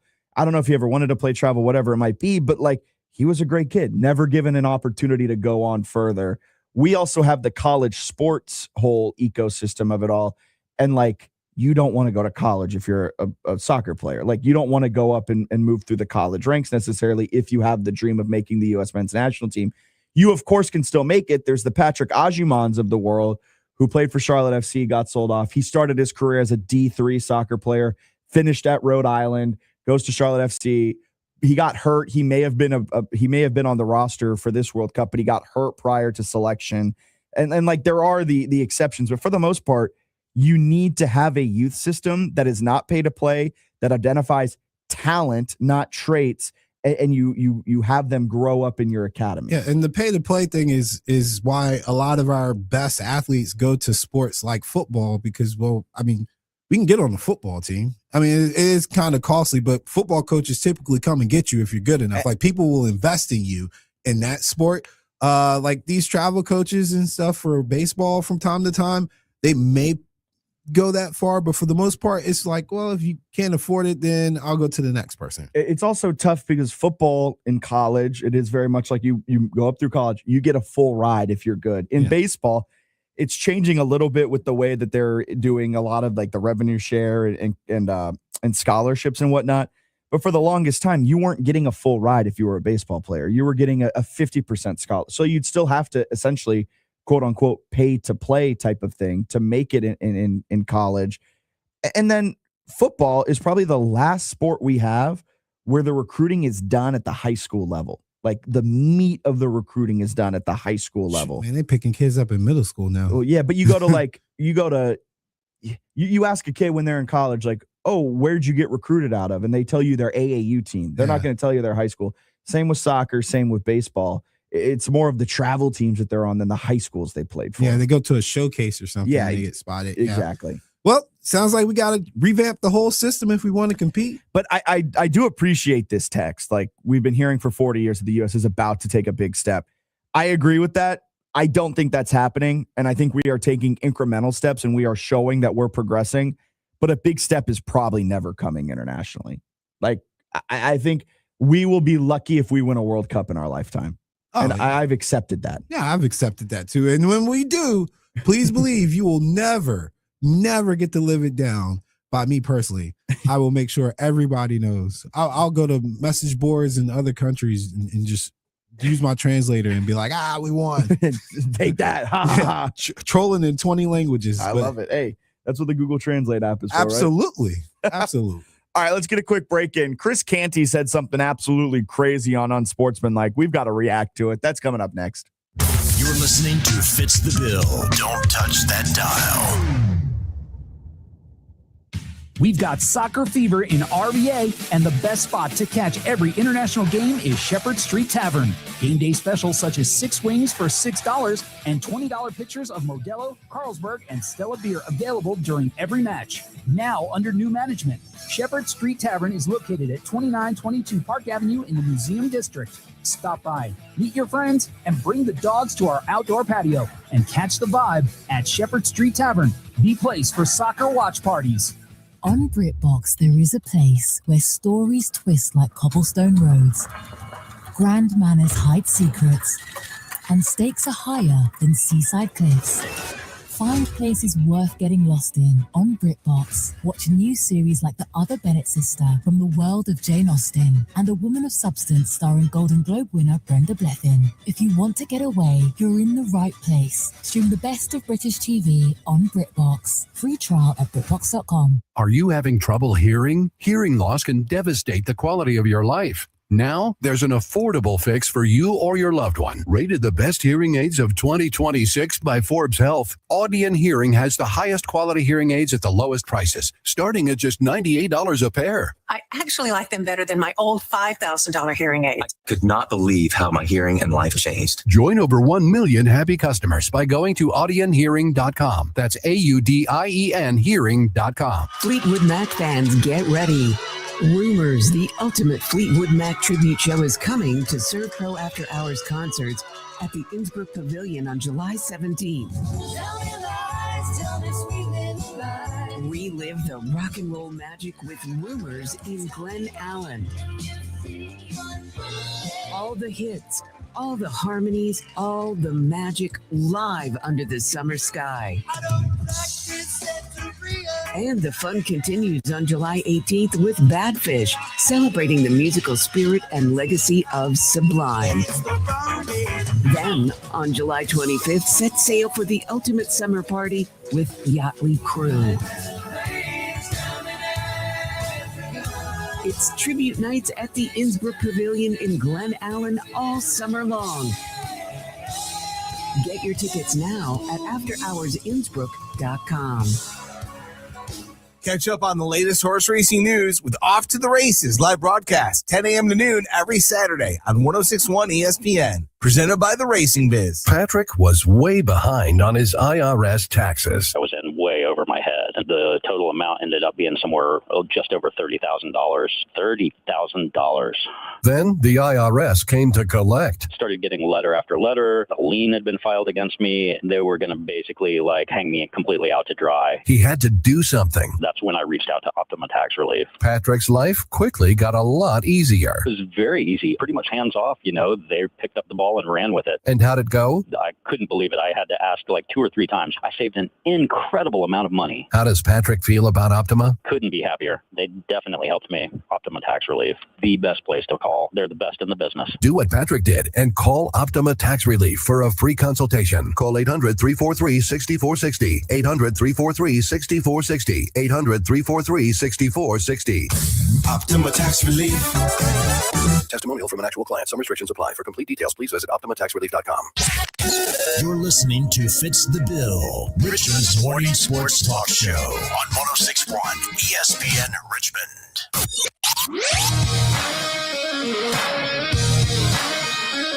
What are you saying? Excuse me? What? Excuse me? What? Say what? What the f*** are you saying? If you think back to where the New Orleans Saints were a year ago, we were questioning whether or not anybody would want to take that job when they had a vacancy as their head coach.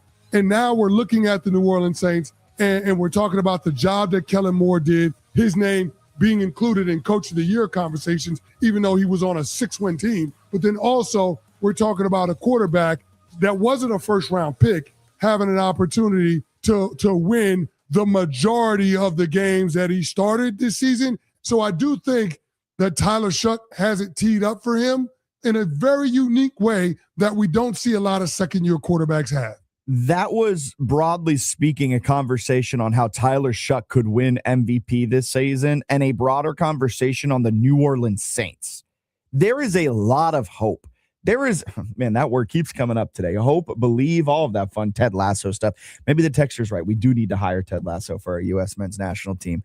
But there's a lot of belief in the New Orleans Saints in taking this massive jump, going from worst to first, being a New England Patriots-esque type of team this year.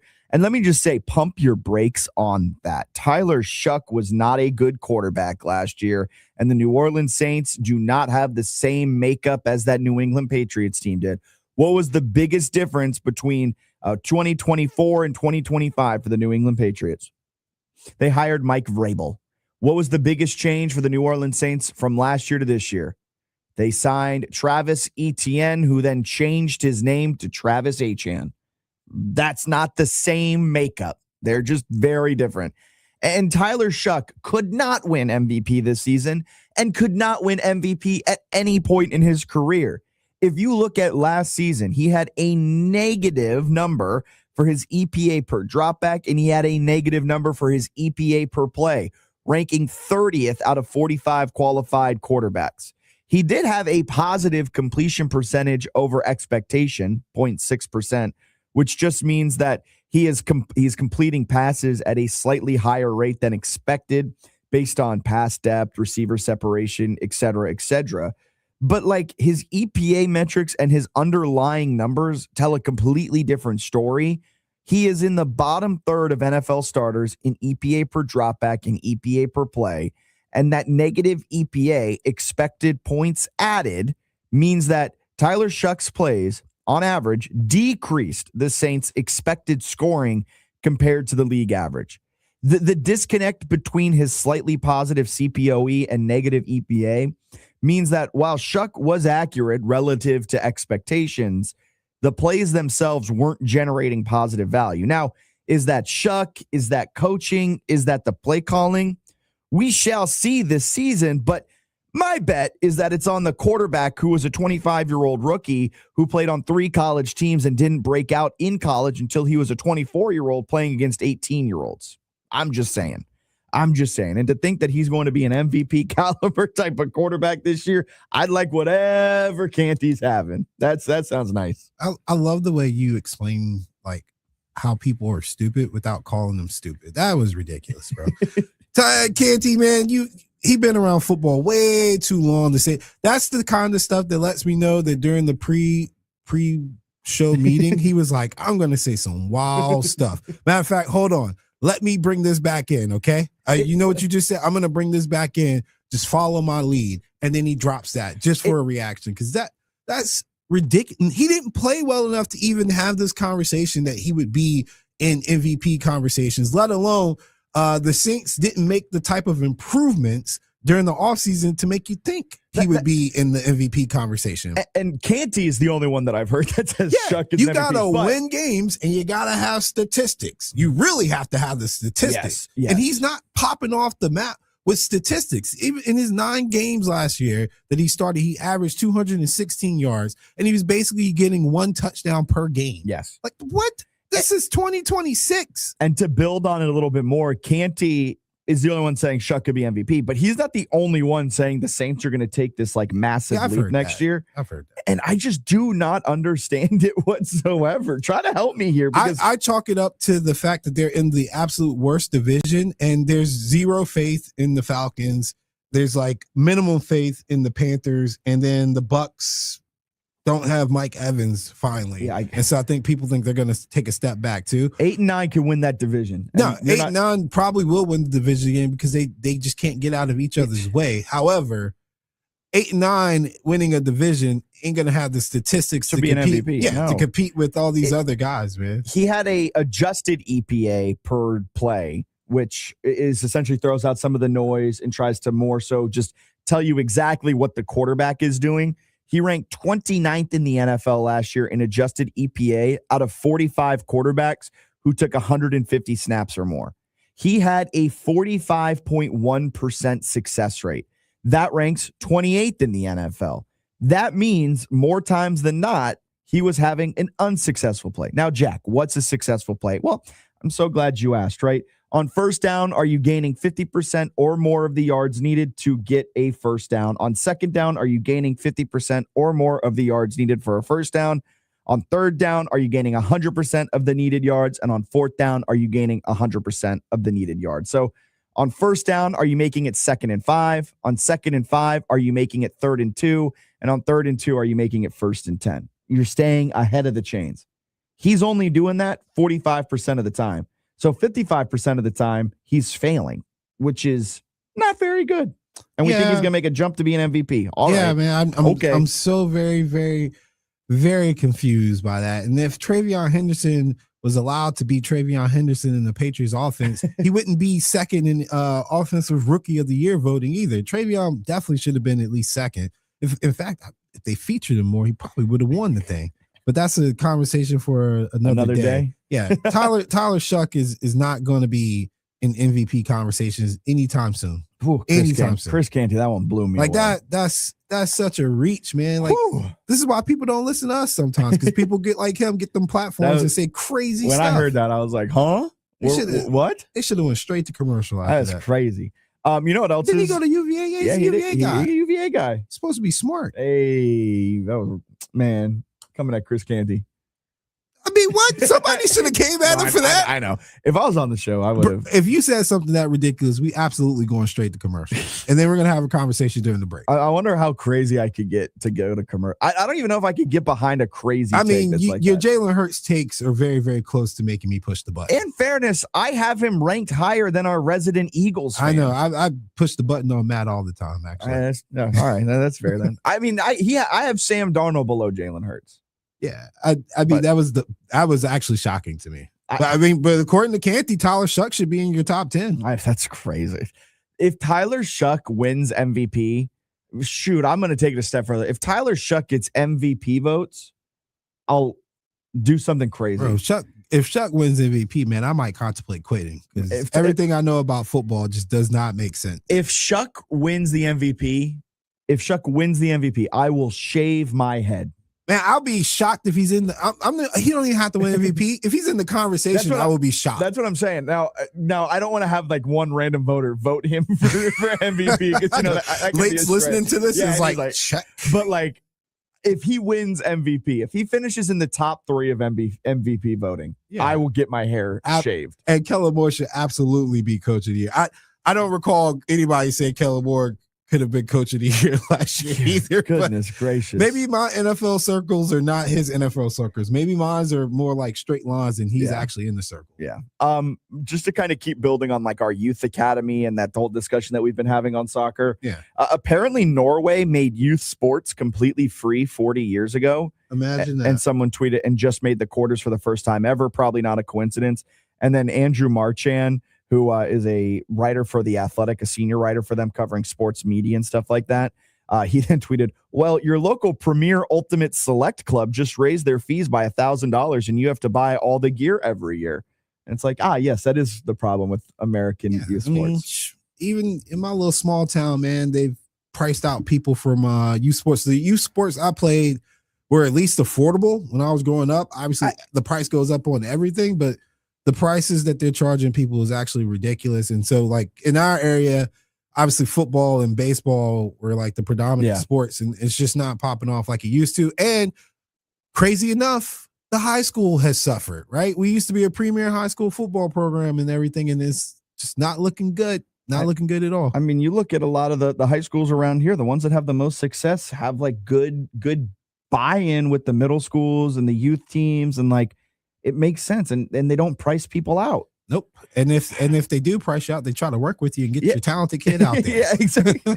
Maybe we charge the bad kids extra. know, right? If a parent really thinks that their utterly abysmal kid can make it in the pros, you charge them double, and that covers the cost of a really good kid who maybe can't afford it. But exploiting parents in this way has always been a thing in America. Yeah. Like the easiest way to get the money from the parents is to give them hope that their kid could be XYZ. Like I told you a story. I helped a kid in baseball, and the parents were paying an absolutely ridiculous amount of money, and the kid couldn't do some fundamental things. And then I worked with them.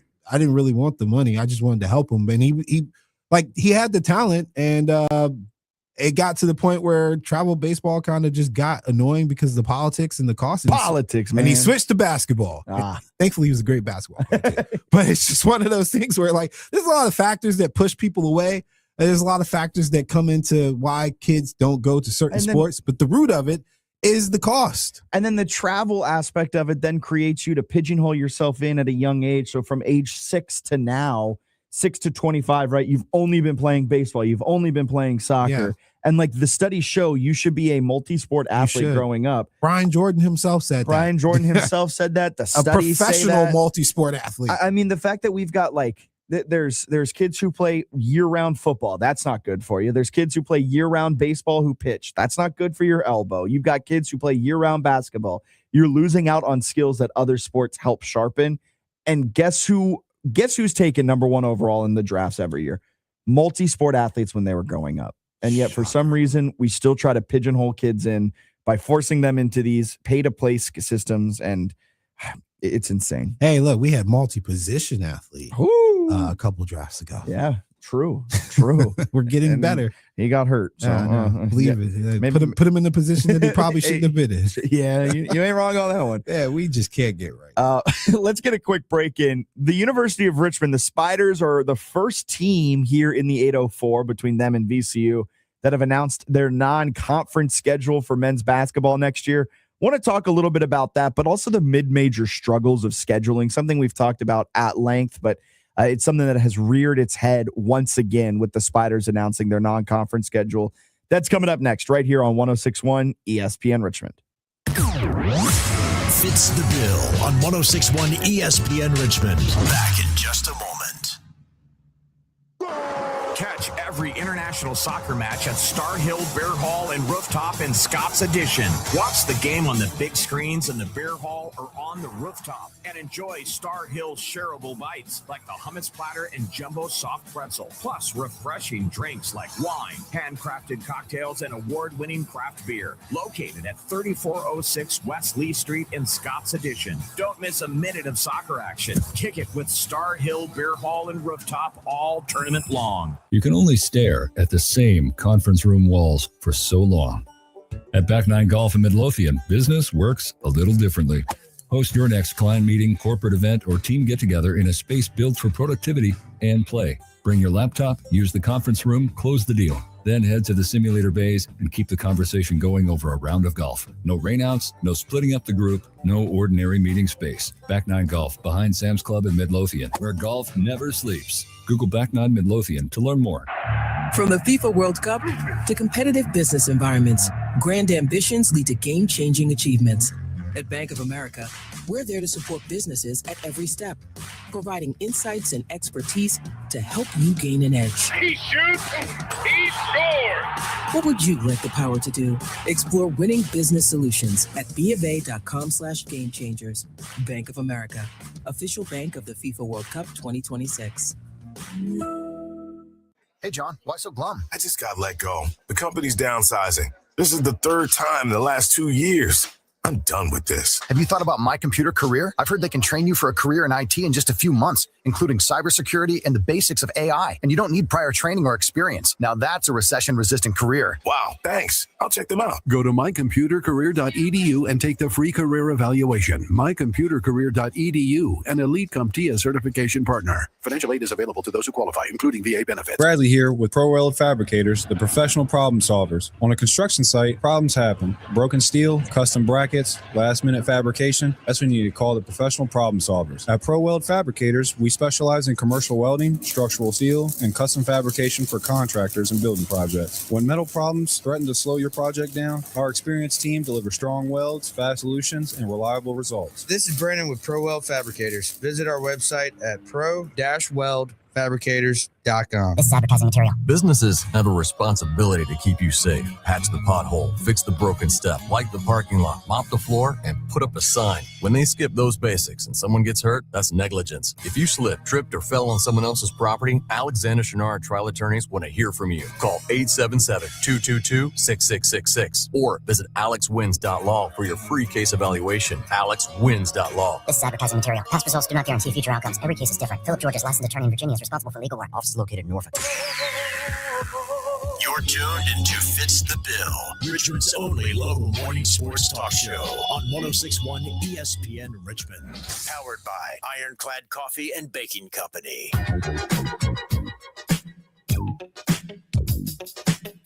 Back in Fitz the Bill on this Tuesday morning. Appreciate you clocking in, making us part of your day. Before we dive on over into the Spiders non-conference schedule, Shams Charania reporting that Donovan Mitchell, he has agreed on a 4-year, $273 million max contract extension that includes a player option for the 2030-31 season and a full trade kicker. The Cavaliers have given Donovan Mitchell the max contract. In today, your face says it all. I mean, wow. they have to, but bro, it's clear as day Donovan Mitchell don't know how to win. So get somebody in there that knows how to win. I do love this day and age in basketball that we're in with like the cap, the first apron, the second apron, the luxury tax, everything like that. Like, you're right. You have to give him that deal because who are you replacing him with? No one. No one. But also in a year or two, and you failed again and again and again. And Donovan Mitchell is making 37% of your cap. Huh. You know what I mean? Like, single time. I want winners. You know what? Bring LeBron in, man. Maybe LeBron can teach him like how to win. Literally be a mentor. Because was it Donovan Mitchell who said like it's my team now or something like that after one of their wins this season?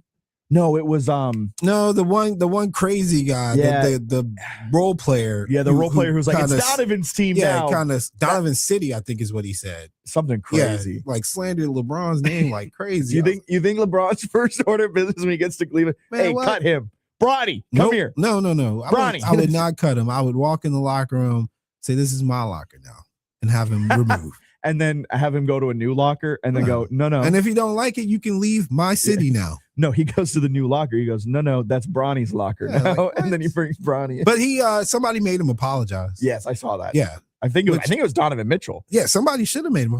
Come on, man. But Donovan Mitchell gets a max contract. I'm going to charge that to youth, man. When you're young, you say dumb things. Yeah, when you're young, you get dumb contracts too. Part of Jalen Brunson's allure and part of Jalen Brunson's star in New York is the fact that he had the foresight to know I can't sign a max contract if I want to win a championship. Like, you're going to have to see that more and more. Not saying like it should be expected, but Jalen Brunson, the reason the New York Knicks won a title is because Jalen Brunson had the foresight to say, you know what? I'm going to leave some millions of dollars on the table so that we can try and win a championship, the ultimate goal in this sport.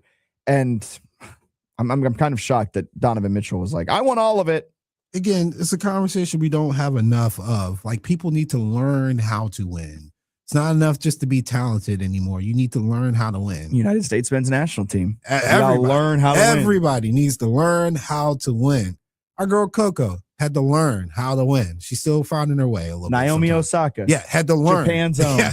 No, absolutely not. She's ours. That's the most. My head always spins though when I see the Japanese flag. Man. I'm like, oh, that's right. She changed her. That's cool. I don't blame her. Yeah, I don't love Naomi Osaka. I don't love her either. Keep winning, I guess.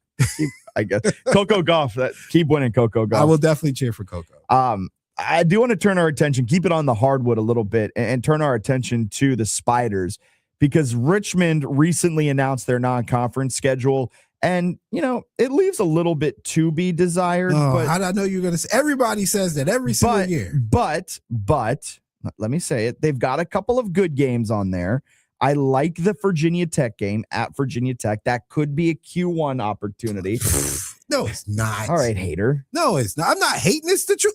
Tech hasn't lived up to expectations for how many years basketball. And that's why wise? I said might. That's why it's I not said even a might. might. It's not. You're going to think it is, and they're going to let you down come around like February or like early March. You're going to be like, what happened to our quad one? Bob Black was talking about how they're going to play Temple at the Palestra in Philadelphia. That should be fun. Then they've got the Greenbrier tip-off, and this does really hinge on the Greenbrier tip-off, because if that's a good MTE, right, then it's going to be a good schedule. It's going to be a good non-conference. If it's not, then we'll see. And last year, I do want to point out, at this time last year, the matchups were already announced. Last year, the matchups were announced in mid-June. Here we are on July 7th. I think we only know Richmond as a participant in the Greenbrier tip-off.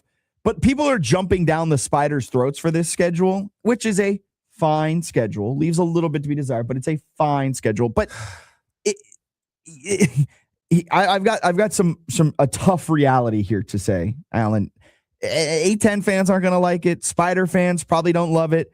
But this is what happens when you're not invited to the adult table and you have to sit at the kids' mid-major table.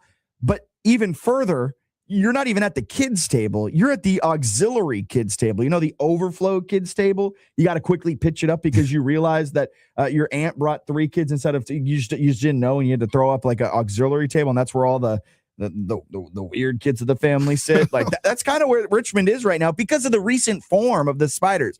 Since 2023, Richmond have finished inside the top 150 of KenPom just once. Their final net ratings was 161 last year, 258 2 years ago, 80 3 years ago, and then 4 years ago it was 160, meaning that over that 4-year span, the best they have been for an opponent is a Q2 game if that game was played at the Robins Center. And when you're in that spot, it's just really tough to get what fans view as good games because you just aren't an attractive opponent for marquee matchups. So how do you get a spot at the kid table or get away from the kid table and get a spot at the adult table? But you never really do. And I think that's the bummer when it comes to mid-majors right now. You can maybe get an invite to the good kids table if you win the games this year and finish at least in the top half of the A10. But unfortunately, I think the adult table is all accounted for the next 40 years type of thing. Yeah, and I'll go back to ACC Media Day last year for the ACC tip-off. I talked to Coach Young about playing teams like VCU and the Richmond Spiders, and he said that they tried to make it work, and it just didn't. They just couldn't get it to work scheduling-wise.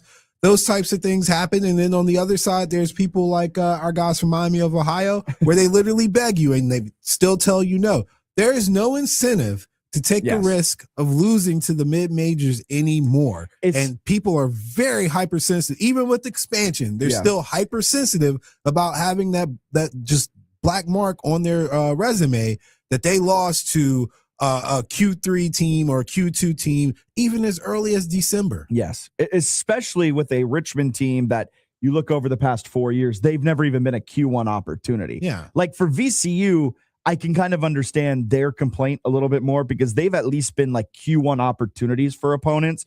But when you are a Q2, Q3, or Q4, then you're not going to get marquee matchups. Like shout out Virginia Tech for agreeing to a game against Richmond. For Richmond, that is a great opportunity based off of the last 4 years of the final net rankings. That could be a potential Q4 loss for Virginia Tech. They're risking that. Yeah. So shout out to the Hokies for that. I think the Hokies probably also have a problem with getting people to accept. Yeah, that's true. I can't wait for. Don't you fall for it again? I can't wait for Virginia Tech. Yeah, although that was an MTE, that wasn't really. Yeah, but still all year they were like, it's a Q1. Oh, it's a Q2. Oh, it's a Q1. Man, it was awful.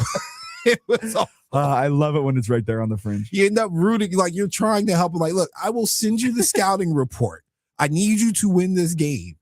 That's what it does to you. By again, the swing of February into March, you're literally begging teams, please win. Just come on, man. Win. Just do it for me. Just one more. Yeah. And, had me down there at the ACC tournament. Come on, Tech. Come on. Come on, man. You're pulling for him harder than anyone else. They turned you. Ain't no cheering on Fritz Row. And you're like, No, I my wasn't bad. cheering. No. All right, let's get a quick break in. Step aside. Be back to wrap up this Tuesday edition of Fitz the Bill. Fitz the Bill. Richmond's morning sports talk. Back in a moment. Catch up on the latest horse racing news with Off to the Races live broadcast 10 a.m. to noon every Saturday on 106.1 ESPN. Presented by the Racing Biz. Golf season is here at Hunting Hawk Golf Club. Plan your next golf outing for your kids' athletic team, church group, or fundraiser online at huntinghawk.com. That's huntinghawk.com. Wesley Financial Group is not a law firm. Do you feel embarrassed, trapped, maybe even ashamed just because you own a timeshare? Well, I'm here to tell you you're not alone. Chuck McDowell here, the timeshare cancellation guy. I get over 3,000 complaints a week from all kinds of folks that feel the same way you do. Honest people, teachers, veterans, grandparents, all losing sleep over a timeshare they can't get rid of. That's why 15 years ago, I founded Wesley Financial Group to help people take their lives back. Today, I run Wesley with my two sons, a real family business, treating every client and every employee like we would want our own family to be treated. That mindset has helped us cancel over 50,000 timeshares from people just like you. So if you're stuck in a timeshare, give us a call. Let our family help your family. Call Wesley now for your free timeshare exit kit. 800-330-6363. That's 800-330-6363. 800-330-6363. Summertime in RVA means one thing. Golf season is here. If you're looking for the perfect golf course, head over to Queenfield Golf Club, located just a few minutes east of Mechanicsville. Queenfield offers a beautifully secluded 18-hole course, spacious driving range, and professionally maintained practice greens and bunkers. Schedule your tee time today by calling 804-769-8838 or reserve a spot online at queenfieldgolf.com and make Queenfield Golf Club your new favorite course.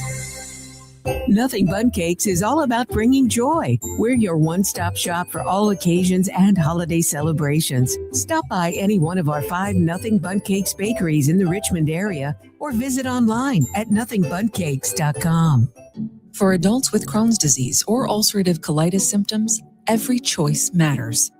Tremfya offers self-injection or intravenous infusion from the start. Tremfya is administered as injections under the skin or infusions through a vein every 4 weeks, followed by injections under the skin every 4 or 8 weeks. If your doctor decides that you can self-inject Tremfya, proper training is required.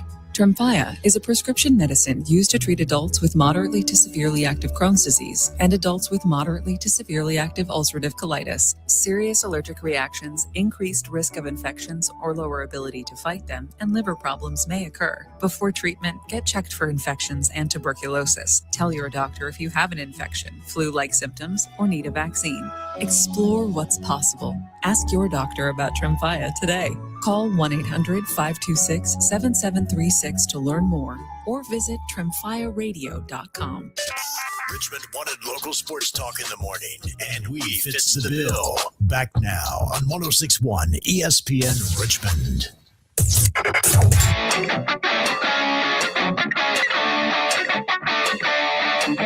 Oh, another free one. Thanks, dog. You always hook me up. Another hour of the fun stuff on deck. Another one of your nonsensical rambling stories. And another round for everyone on me. I don't want to hear another peep. Okay, all right, here's another one.